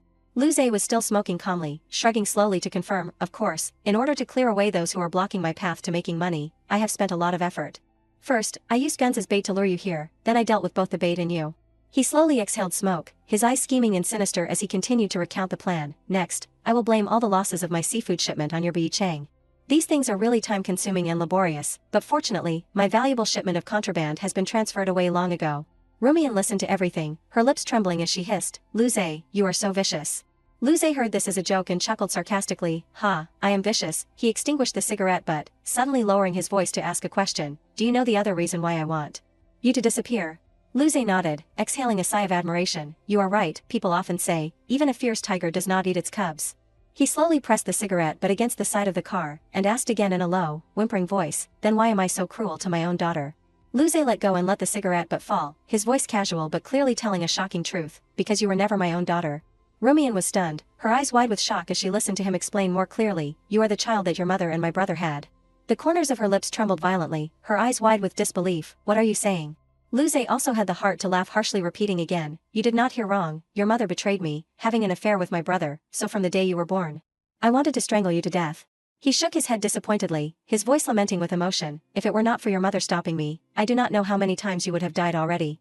Lujiu seemed to want to bite through his teeth, his eyes filled with coldness as he declared, my brother, oh no, your biological father, ruined my whole life. So, I want him in his only flesh and blood, you, to die, today, is the last day of your death. After recounting everything, he also breathed a sigh of relief, okay, you know everything you need to know. Lujiu did not linger, leaving Rumian in the car and turned to leave, I am considered very benevolent, telling you everything so you can die with your eyes closed. He walked slowly away, his voice still echoing back his final greeting, goodbye, my dear daughter, I hope you enjoy yourself well in hell. Ruashi also called her anxiously, Mian Mian. But Rumian was still lost in shock, forcing her to shout loudly again, Mian Mian. Ruashi, seeing that she had regained her senses, then seriously suggested, try using the feather necklace on my neck, it has a sharp end. Rumian blankly followed, oh, okay. She quickly used her teeth to pull the necklace from Ruashi's neck, and used it to cut the rope tying her. The sharp end on the necklace sharply cut through the thick rope binding Rumian. After untying herself, she quickly turned to help Ruashi, done, Ruashi, let me help you untie. She turned her back, comforting softly, okay, Mian Mian, do not panic, we will definitely get out. They quickly finished untying, Ruashi observed for a while and then announced in fear, it won't work, Mian Mian, the central control panel is broken, the car lock can't be opened at all. Rumian observed the car window and also shook her head saying, the car windows are also super bulletproof, they can't be broken, Lujiu, he really acts ruthlessly. Ruashi immediately worried and asked herself, what should we do now? Rumian frowned and muttered, let me think. After a while, she suddenly woke up and thought of a way, I have got it. Rumian quickly stood up trying to remove the car seats, Sister Ruashi, quickly help me remove the car seats. Ruashi was confused, at this time, she shouted again, there is another way. They quickly removed the car seats, then Ruashi was surprised again as if seeing something, Rumian knelt and crawled on the floor of the car, exhaling a sigh of explanation, somewhere in the trunk there must be an emergency pull ring, pulling it down can open the trunk from the inside. Ruashi nodded in understanding after listening, so that is how it is. She took a deep breath and announced, I will crawl in and see. Ruashi also nodded and instructed, okay, be careful. At this time, she suddenly glanced at the bomb under the seat showing 5 minutes and 25 seconds. Ruashi hurriedly approached Rumian and informed her of the news, Mian Mian, the bomb countdown is only 5 minutes. She still calmly pulled the ring and replied, okay, it will be quick, I found the pull ring. Rumian quickly pulled the ring with force. The trunk was also opened accordingly, she quickly crawled out, it is great, Sister Ruashi, follow me closely. But turning her head and seeing Ruashi's painful expression, Rumian asked worriedly, Sister Ruashi, what is wrong? She clutched her waist helplessly and replied, sorry, my waist, it seems like I just dislocated it. She hurried back to help Ruashi, let me support you, come on, but she hastily refused, don't worry about me, run quickly. The bomb slowly counted down with 3 minutes and 15 seconds left, but Rumian still resolutely did not abandon Ruashi, what are you saying so silly, I already said, I will not leave you alone. She stretched out her hand again, urging in a hurried voice, "Give me your hand, quickly." Ruashi's eye sockets welled up with hot tears listening to Rumian's loud declaration. "Don't waste time, we have to survive together." Finally, she reached out and took her hand. "Okay." The bomb ticked down, only 1 second left, and finally boom, the bomb exploded the car. The two of them were lucky enough to escape. At this time Rumian stood leaning against a tree wiping sweat and exclaimed, "Phew, almost, just one step away." Ruashi next to her also nodded. "Yeah, almost really." She frowned with full of questions about Rumian's method. "And this, how did you know how to escape from the trunk?" She did not hide anything, scratching her cheek and smiling awkwardly. "Nya Yunxiang taught me before." As soon as these words were finished, Yunxiang also suddenly appeared. "Mian Mian." Rumian laughed with pleasure. "Speak of the devil arrives." He quickly ran over and hugged her tightly. "Are you okay?" Rumian shook her head slightly and smiled, replying, "I am okay." Yunxiang gently stroked her head, breathing a sigh of relief. "It is good that you are okay, scared me to death." He tightly hugged Rumian into his arms, his voice trembling with fear, recounting, "I almost turned the whole city upside down before finding you. I came too late. I am sorry, luckily you are okay, otherwise I—" She hurriedly clutched his clothes, comforting, "Come on, it is okay now, I am fine." Yunxiang still closed his eyes tightly, choking back, "Luckily, it is good that you are okay, it is good that you are okay, let us go home." Later, Rumian was taken to the hospital, where she met Ping, Dr. Gu. Holding the huge bouquet of flowers she received, Rumian chuckled teasingly, "I might as well open a flower shop." Hearing this, Ping scratched his head embarrassedly. Sorry, besides flowers, I really could not think of anything else to visit you with, or, what do you want, I will go buy it for you." She quickly waved her hand to refuse. "No need, I was just joking, I really like purple irises, thank you." He smiled gently in response, "You are welcome." At this time, Yunxiang slowly walked in, covering his hand to cough a few times, cough cough. Carrying a box, he walked in, asking in a casual voice, "Am I disturbing you too?" Seeing him, Rumian greeted happily, "Yunxiang, you are here." She took the box from Yunxiang's hand, frowning and reminding sternly, "Can you not be so childish? Dr. Gu was just checking on the ward and stopped by to see me." Hearing this, he sarcastically said, "Oh." Then Ping politely raised his hand to greet Yunxiang, "Hello." He smiled amiably, introducing himself in a leisurely tone, "First time meeting, I am Gu Zeping, a friend of Miss Wen." Yunxiang did not bother to acknowledge Ping, but turned to question Rumian, "A friend? Why have you never told me you have such a friend?" She slowly opened the box and ate in response. "I just did not have time to introduce him." After saying this, Rumian reached out to hook his elbow. She pulled Yunxiang closer to her, introducing with joy, "Dr. Gu, this is my boyfriend, Nya Yunxiang. Yunxiang, this is Dr. Gu Zeping." Hearing this title, Ping awkwardly looked for a reason to leave. So you are her boyfriend. I still have several wards that have not been checked, I won't bother you two anymore." He waved goodbye to Rumian and stepped away. "Goodbye, I will visit again if I have the chance." She waved goodbye happily. "Dr. Gu, take care." After Ping had left, Rumian earnestly pleaded with Yunxiang, "Yunxiang, believe me." She smiled helplessly, her eyes sincerely declaring, "Currently, besides my revenge plan, no one is more important than you." Yunxiang softened and nodded in agreement. I know. After staying with Rumian for a while, he also left. On the way, he realized that Ping was following him. "Dr. Gu, is there something you need from me?" He did not avoid it, but walked around the flower bushes and came out to meet him. "Boss Nya is indeed someone who has been around. You noticed so quickly, then I won't beat around the bush anymore." Ping did not bother to hide it, his eyes honestly informing, "I like Miss Wen, I want to pursue her." Yunxiang raised his eyebrows and asked, "Oh, based on what?" The depths of his eyes suddenly became icy, and he said firmly, "Based on the fact that you are a murderer." Yunxiang still stood calmly listening to Ping recount the story in a cold voice. "Boss Nya, do not think that just because you caused trouble in the United States. No one here knows anything. Let me tell you, I have a friend who is a jury lawyer in your case. He showed me the case file. I discovered that although you were acquitted at the time, there are many suspicious points in the file. After I overturned some of the initial evidence, I drew a new conclusion." Speaking of this, he took a deep breath and declared firmly, "That conclusion is, your father's illegitimate child, who is also your half-brother, did not die in an accident, but was murdered, and the person who killed him is you, Nya Yunxiang." Yunxiang seemed to fall into a dream of the past, dreaming of unpleasant scolding. "All day long you only know how to stay in your room drawing this garbage." He as a child once secretly opened the door of the room, looking at the white-haired woman painting inside, mixed with every regret of his father, "Marrying a woman like you is really boring." The little Yunxiang hid behind the large door, his eyes sparkling as he called silently, "Mom." Later, his father's illegitimate child outside stood on a high platform and was solemnly introduced by his father. "Please allow me to introduce to everyone, this is the eldest son of the Nya family. The future legitimate heir of our Nya family." While in another corner, little Yunxiang choked and called, "Mom." He trotted and chased after his mother carrying a suitcase leaving in front, crying, "Where are you going, Mom? Don't leave me alone." When love becomes a prison, hatred will make people grow wings and fly away. In that dark and painful dream, ringing in his ears were voices calling to wake him up, "Yunxiang, Yunxiang, Yunxiang."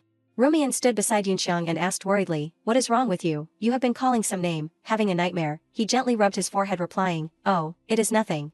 Yunxiang wearily rubbed his eyes and explained vaguely, I am probably a little tired recently. She put her hand on his shoulder, sighing gently, you have been taking care of me too much recently, so you are tired, you should go home and rest today, okay? Hearing this, he suddenly asked back, go home, did the doctor say you can be discharged? Romian put her hands on her hips and nodded more clearly, the doctor said I can change bandages at home, and now I will go to the pharmacy to get some medicine and then do the discharge procedures, and it is done. As soon as these words were spoken, Yunxiang suddenly reached out and grabbed her wrist tightly. He used force to pull Romian into his arms, hugging her tightly and cheering, great, I am really happy to see you recover so quickly. Romian, who was suddenly hugged, shyly reminded, hey, what are you doing, we are still in the hospital. But he still only exclaimed, I am so happy. Speaking of this, Yunxiang narrowed his eyes and probed, speaking of which, where are you planning to go back to? Romian rubbed her chin and replied seriously. Of course I am going back to Beicheng, they really need people there. Hearing this, he did not think much and stopped her, no, you are still in recovery, you can't be so tired, Beicheng still has Chenfeng and everyone else, you just need to supervise from a distance.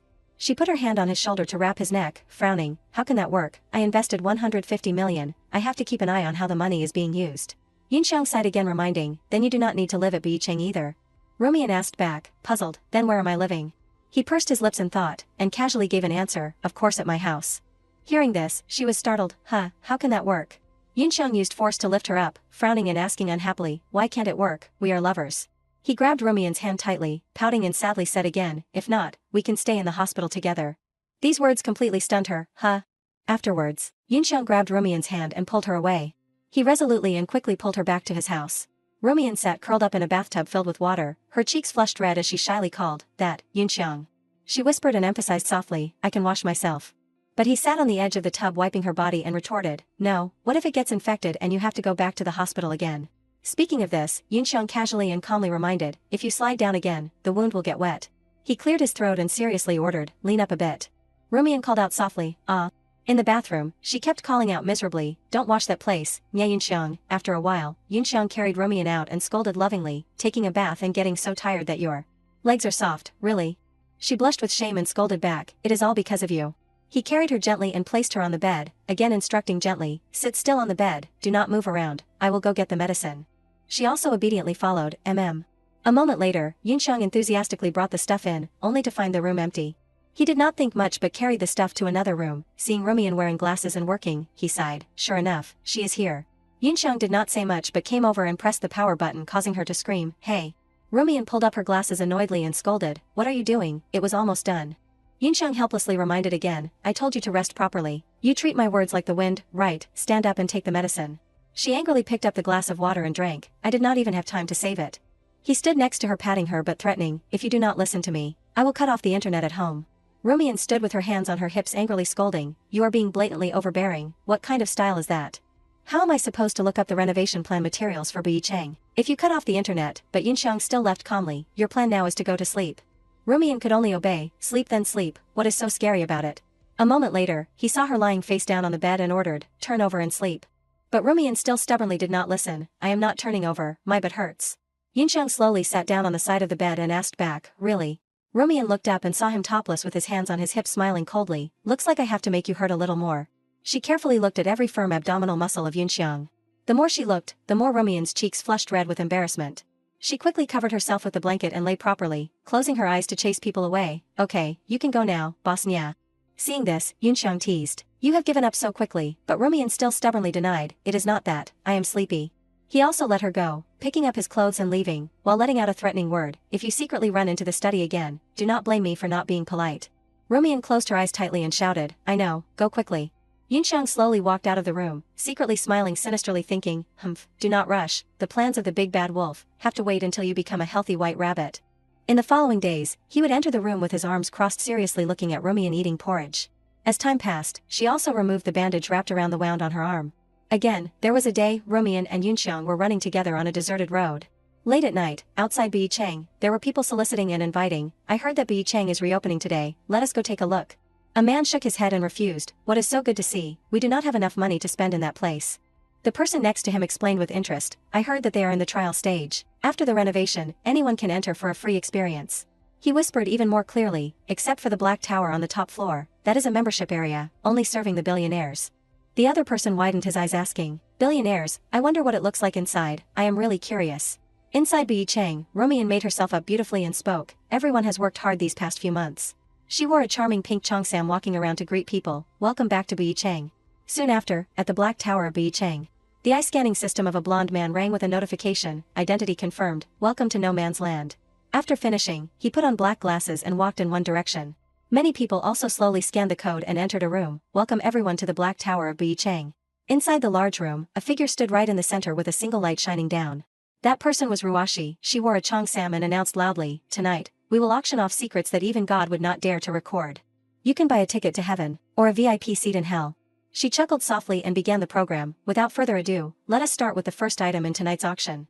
A blue diamond was brought up accompanied by Ruashi's introduction. The Louis XIV blue diamond, the cursed kiss. She stood leisurely on the high platform, her clear voice echoing, "This diamond was once attached to the crown of Queen Mary.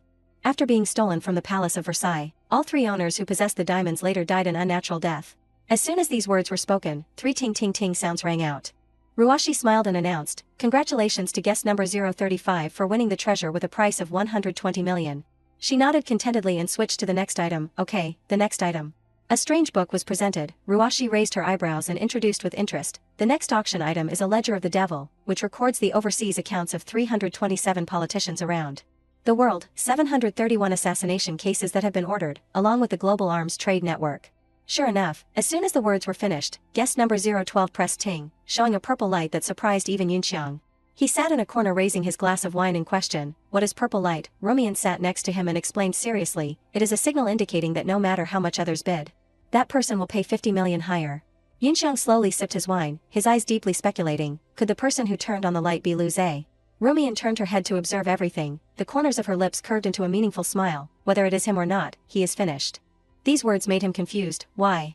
She crossed her arms on the table, her expression pondering as she analyzed, "If he successfully bids, with his current capital he can't swallow this big cake.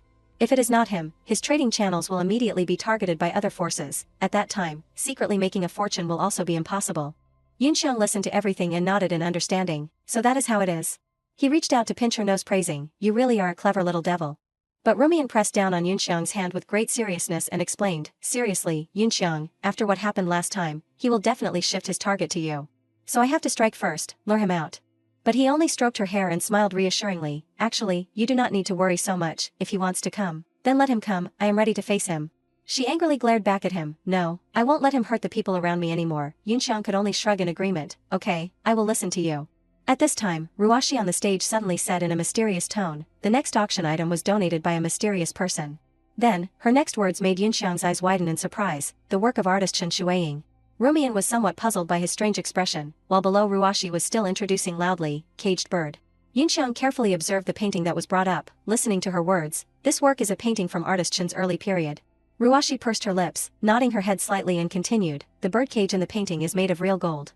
Everyone's eyes moved to the feathers in the painting following her detailed introduction. The feathers of the bird in the cage are woven from the hair of the artist Chen herself, dyed a dark red color like tears of blood. The mysterious person who donated this painting will donate all of the auction proceeds to charity, and will also donate an additional 80 million.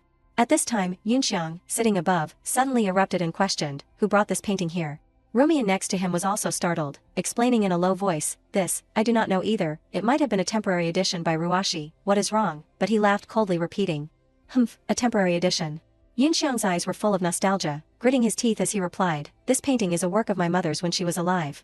Rumian also felt stunned hearing this, saying apologetically, "Ah, I am sorry." But he clenched his hands muttering to himself, "I can't let others buy it." Then, as soon as these words were finished, Ruashi's notifications rang out, "Super VIP guest bids 110 million once, 110 million twice, 100. The person who bid unexpectedly turned out to be Nye Yunxiang's biological father, Nye Kuan. Yunxiang blankly looked at him, feeling shocked in his heart asking himself, "Why is he here?" His resentment surged up, he gritted his teeth and slammed his glass on the table causing the base to shatter. Ruashi's voice echoed again, "Guest number 003 has triggered the price light." Over here, Rumian was also worriedly advising Yunxiang, "Yunxiang, what are you doing? You are bleeding, do not get excited." But he still only gritted his teeth and said to himself, "I absolutely can't let him get this painting." At this time, Nye Kuan also reached out and pressed a button. Ruashi's surprised voice also rang out, "Super VIP guest has also triggered the price light." Yunxiang could not believe his ears, wondering in astonishment, "What?" He hurriedly turned his head frowning and questioning Rumian, "What the hell is going on? How can he also trigger the light?" She was also blank and did not understand anything. I do not know either." At this time, a pop sounded, a strange sound suddenly rang out. Ruashi, standing on the stage, embarrassedly raised her hand and smiled apologetically. Sorry everyone, due to technical difficulties, the auction will be temporarily suspended. As soon as these words were spoken, Yunxiang's face darkened and he hurriedly ran off. He rushed straight down to Ruashi, asking with sharp eyes, where is that person? She was asked and blurted out blankly, huh? Yunxiang pursed his lips panting, clarifying more clearly, the person who triggered the super VIP price light. Ruashi slowly rolled up the painting and said softly, oh, are you talking about that mister? Yeah, he left a long time ago. She carefully handed the rolled painting to him, pursing her lips and softly instructed. He also said he would not donate or auction the painting anymore, but wanted to leave it for someone who really knows how to cherish it. Pausing for a moment, Ruashi lowered her voice and added, he also clearly said to leave it for Boss Nya. After giving the painting to Yunxiang, she could not help but ask curiously, so Boss Nya knows that Mr. Nya, but he only denied coldly, I do not know him, you go back first. Ruashi did not ask any more questions, nodding slightly saying, okay, sorry. A moment later, in the VIP room. In the room, a young man wearing glasses respectfully reported, Boss Lu, it seems that our goods have been targeted. Hearing this, Luze angrily smashed things, damn it. He quickly made a phone call asking, hello, Boss Chen, is the girl I gave you still good lately? You have used her and find her a little uninteresting, right? It is okay, I have another girl, I guarantee you will like her. At this time, the sky outside was a dark expanse, accompanied by terrifying thunder rumbling. On the phone screen appeared a text message notification, the goods have been discovered, the European must be the immigrant. Luze read the message and snorted annoyedly, humph. He angrily slammed the phone on the table scolding, a bunch of idiots. At this time, someone knocked on the door outside, a female subordinate walked in and announced, boss, just received news, our warehouse on the side is being inspected by people. Luze's face darkened and he asked in detail, who, is it Bi Cheng again? The expression on the girl's face was full of worry as she explained, no, it is the International Criminal Police. He sighed wearily, unable to restrain himself from cursing, damn it, this shipment of weapons, it is really a hot potato. At this time, Ting, Luze received a text message from Boss Chen. Didn't you say you had a new girl? It has been so long and she is still not here, you are not lying to me, are you? Soon after, in another spacious room, Ji lay on the bed happily watching her phone, ha ha ha, this blogger is so hilarious. At this time, there was a knock on the door. She quickly invited in, come in. Luze also opened the door and walked in, Xiaoyu, are you watching videos? Seeing him, Ji quickly snuggled up, Dad, what is the matter? I have been very obedient lately, I have not been going out to buy random things anymore. Luze smiled lovingly and announced, I know, so today Dad wants to take you out to choose a gift. Hearing this, she was pleasantly surprised and could not believe it, wow, really, is that true? A moment later, he led Jiu to a place, she looked around and exclaimed, wow, the jewelry here is all so beautiful. A staff member quickly asked, are you here to pick up the necklace that was ordered in advance? Luze also nodded in response, yes. The staff member politely said, please wait a moment. After a while, Ji looked at a necklace and praised, wow, the emerald is so beautiful, the craftsmanship is also very exquisite. She could not help but ask softly, this necklace is very expensive, is not it? Do you really want to give it to me, Dad? Luze slowly took the necklace and put it on her affirming. Of course, come on, Dad will put it on you. After putting it on, he laughed and praised, very beautiful, it suits you very well. Ji also happily nodded gratefully, hee hee, I really like it, thank you Dad. But she suddenly thought of something, frowning suspiciously asking, you are not going to use it to bribe me, and tell me to go on blind dates with the rich second generation that you like. Are you? Luze laughed loudly denying, how could I, my daughter is worth more than those guys. Ji raised her index finger full of seriousness and promised, let me tell you, in the future I will rely on myself to make money, I won't live off of men. Luze nodded in agreement, chatting with her non-stop, okay, our Xiaoyu is the most capable, of course. Dad, I feel like the sun rose from the west today. Time passed quickly, Jiu slowly opened her eyes waking up, hug. She sat leaning against the headboard, holding her forehead and complaining in pain, my head hurts so much. Jiu looked around, feeling confused asking herself, this is, a hotel, weren't I just eating with Dad, why did I end up here? She staggered out of bed trying to find a way to leave. Jiu used force to open the door but could not, scolding annoyedly in her heart, damn it, I can't open the door. At this time, an old fat man wrapped in a towel came out calling, Aya, little beauty, you are awake. Jiu immediately panicked, covering herself up and screaming, who are you, what do you want to do? She shouted loudly threatening, don't come over, do you know who I am? The old man, who was Boss Chen, rubbed his forehead replying, of course I know, you are Luze's daughter. Jiu angrily rolled her eyes pointing straight at his face, you know and you still dare to come, do you believe my dad will beat you to death? But Boss Chen still rushed over grabbing her arm. Don't worry, your dad can't beat me to death. He grinned and slowly released a sentence that stunned Jiu, because it was your dad who told me to come. She opened her eyes incredulously, what did you say, but was thrown straight onto the bed by Boss Chen, He also rushed onto the bed taking off his clothes, saying with a perverted smile, come on, darling, you can call me Dad later too. Jiu closed her eyes in horror screaming, get out. Boss Chen was still hunched over pressing closely to her body, give Dad a kiss. Ji tried to push him away, disgusted, scolding, "Stay away from me, you damn pig." In her heart she remembered the happy scene before, thinking incredulously, "No, it can't be, today Dad clearly bought expensive jewelry for me, and took me to eat at a 5-star seafood restaurant." Ji was being suppressed and could not escape, her eyes shining with painful tears, thinking, "Dad clearly treats me so well, it can't be Dad, the person who raised me for so many years." At this time, the door was suddenly opened. A person quickly rushed into the room, hitting the back of Boss Chen's neck. That person was Wenrumian. She forcefully knocked him unconscious. Boss Chen fell onto the bed. Jiu also sat up, still staring at her blankly. Wenrumian was also choked with sobs, unable to believe it, and asked with a trembling voice, "Xiaoyu, are you okay?" Hot tears welled up in Jiu's eyes, her lips trembled as she stammered, "Sister, Sister Wen." She quickly rushed into her arms and cried bitterly, "Woo woo woo woo." Wenrumian gently stroked Wenrumian's hair, comforting her repeatedly, "It is okay now, it is okay now." After that, she hurriedly took her to the hospital. Jiu sat slumped, hugging her knees and her head on the bed. A nurse hesitated and reported the news, "Dr. Gu." She pulled out the 4-drip again. Ping nodded slightly in response, "I know, thank you for your hard work." Wenrumian sighed with disappointment, asking with a worried voice, "How long has she been like this?" Ping shook his head slightly, pursed his lips, and explained. "Since last night, she started resisting treatment after being brought here. Her physiological indicators are fine, it must be a psychological problem." "Does she have any relatives?" She breathed out tiredly, and answered with a pained look, "I once asked about her mother, but she said she disappeared." Ping also nodded and made a suggestion, "I see, then you can visit her often in the hospital."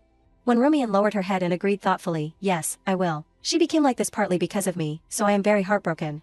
Saying this, she reached out and grabbed his sleeve tightly again. Wenrumian pursed her lips, her eyes sincerely pleading, "Dr. Gu, when I am not here, could you please take care of her more?" Ping quickly nodded in agreement. "Sure, I am a doctor, taking care of patients is what I should do." He then slowly reached out and took her hand. Wenrumian breathed a sigh of relief and said gratefully, "Thank you, Dr. Gu." Ping still replied gently, "You do not need to be so polite with me."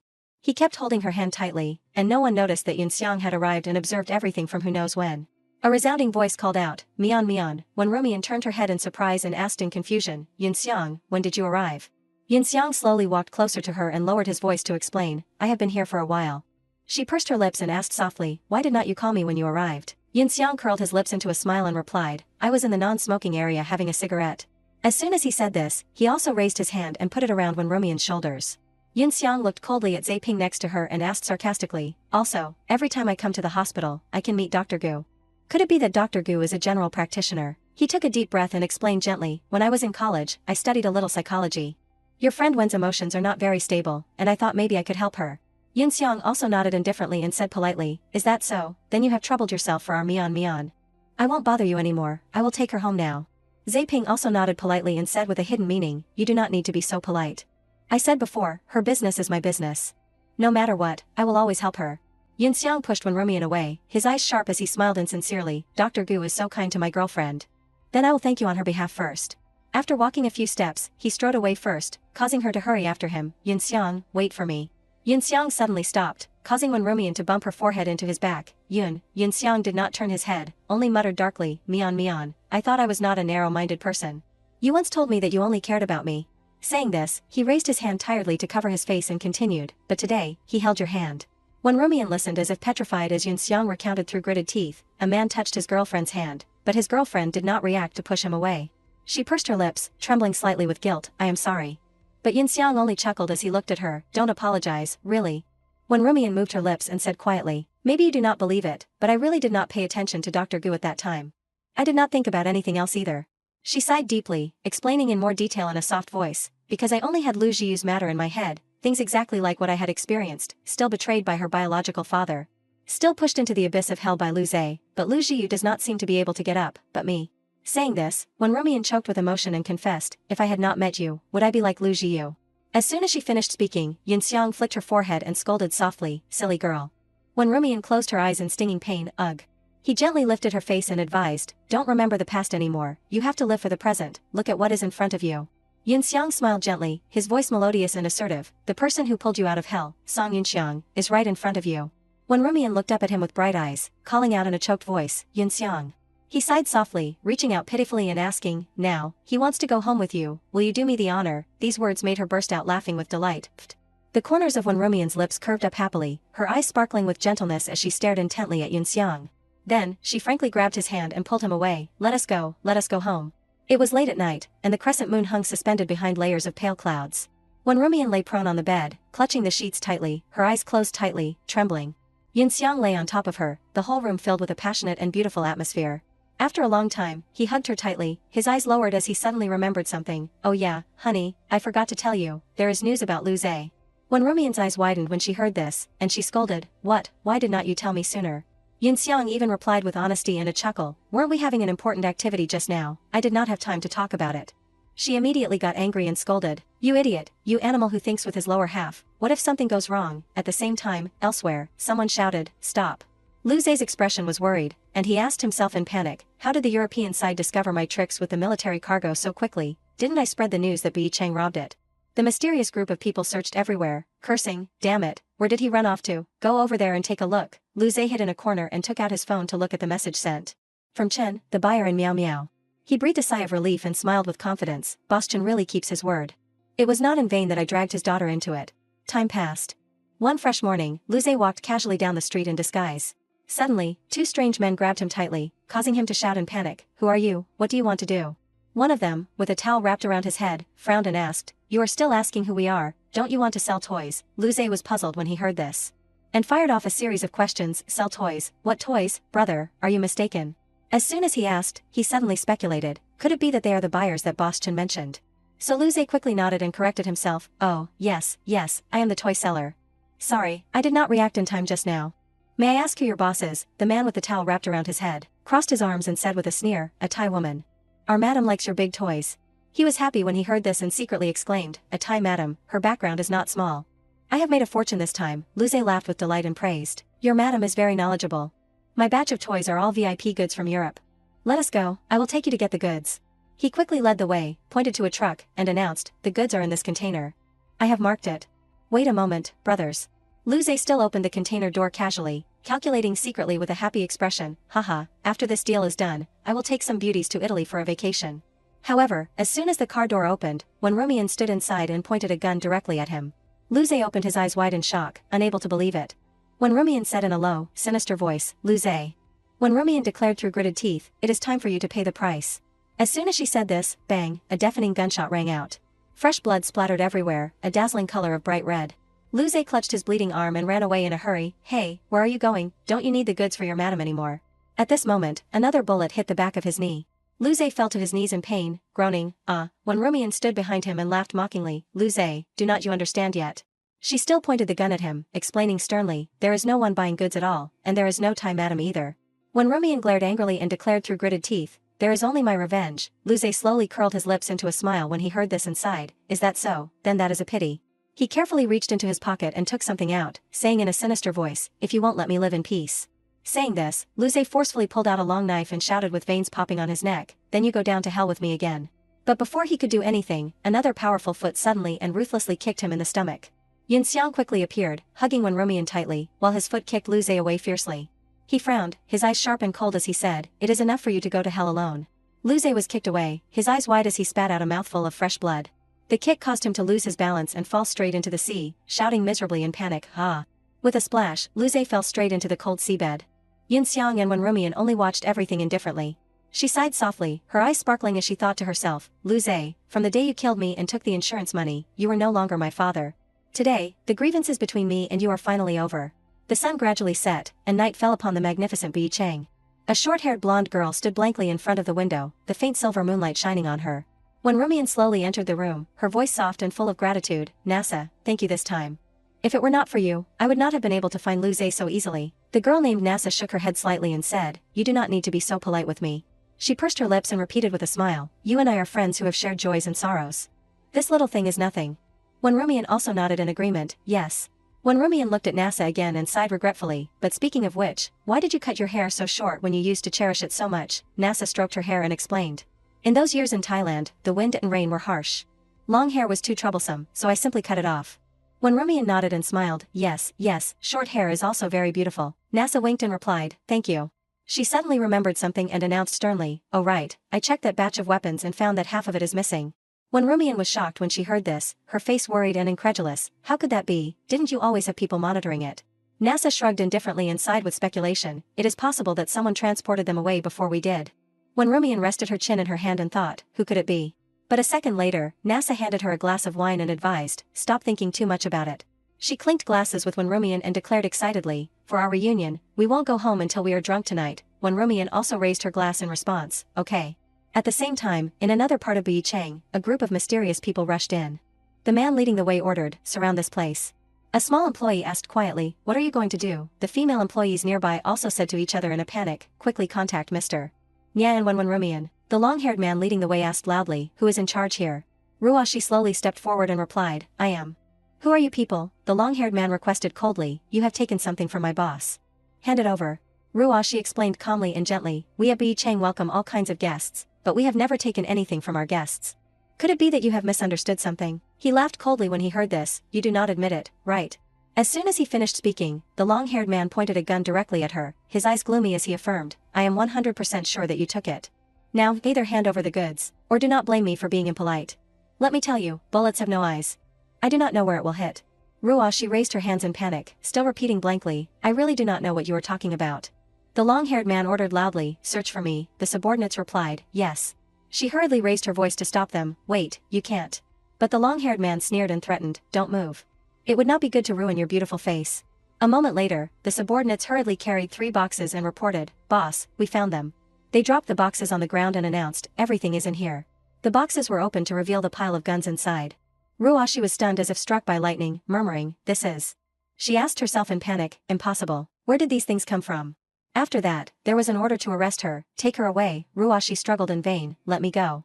After hearing the news, Yunxiang comforted Wenrumian seriously, Mian, calm down. But she was still upset and yelled angrily, Sister Ruashi was taken away by the European Honor Society, her life or death is unknown, how do you want me to calm down? Yunxiang quickly grabbed her shoulders and explained sternly, precisely because the other party is the Honor Society, the largest underground organization in Europe. We must clarify the reason before we have a chance to save Ruashi. Wenrumian tiredly covered her face, asking herself with a choked and bitter voice, why won't they leave us alone even after Lu Zhe is dead? But Yunxiang shook his head in denial. I think this matter may not have been done by him. Yunxiang rubbed his chin, calculating carefully with deep eyes, before he died, he still thought his goods were in the Cambodian port. It is impossible that he could still ask others to take action, after he died. Wenrumian asked blankly when she heard this, then who is it? But he shook his head slightly and replied softly, it is still not clear now. The kidnappers will probably call later. These words were indeed true. A moment later, the phone in her pocket rang incessantly. Wenrumian hurriedly picked it up and called out in a high voice, Ruashi. As soon as the screen connected, seeing Ruashi tied up on the other side, she cried out in pain, no. The long-haired man tilted his head slightly and greeted, Boss Nya, long time no see. Yunxiang tightened his grip on the phone and yelled through gritted teeth, Victor. The man named Victor chuckled with interest in response, I did not expect Boss Nya to still remember me. I am so happy. Yunxiang took a deep breath, gnashed his teeth, and asked coldly, what do you want? We can talk nicely. Don't harm the hostage. Victor laughed softly when he heard this and nodded in praise, Boss Nya is really straightforward. Then I will be blunt. He raised his eyebrows and said sternly, I want Beicheng. Yunxiang narrowed his eyes gloomy as he affirmed, Beicheng does business honestly. It is useless for you to have it. But Victor still did not care, whether it is useful or not is not up to you to decide. After saying these words, he grabbed Ruashi's hair and pressed a sharp knife against her face, threatening in a sinister voice, I will give you some time to think about it. For every extra day, I will take something away from her body. Wenrumian covered her mouth in panic and cried out, please do not. Yunxiang hurriedly raised his hand to reassure her, nodded in agreement, okay, I will consider it. But if she is harmed in any way during this time, I will definitely not do what you want. Victor curled his lips into a happy smile and agreed, deal. I will give you 3 days. After saying this, the call ended. Wenrumian frowned while holding the phone and asked in confusion, who is that person, how do you know him? Yunxiang shook his head slightly, rubbing his chin and thinking about something else. Let us talk about this later. Now, we need to think of a way to both save Ruashi and keep Beicheng. Wenrumian squinted her eyes in confusion again, why does he want Beicheng? He sighed softly, explaining in a low voice, because they want to enter the Asian market, and Beicheng is the best transaction network.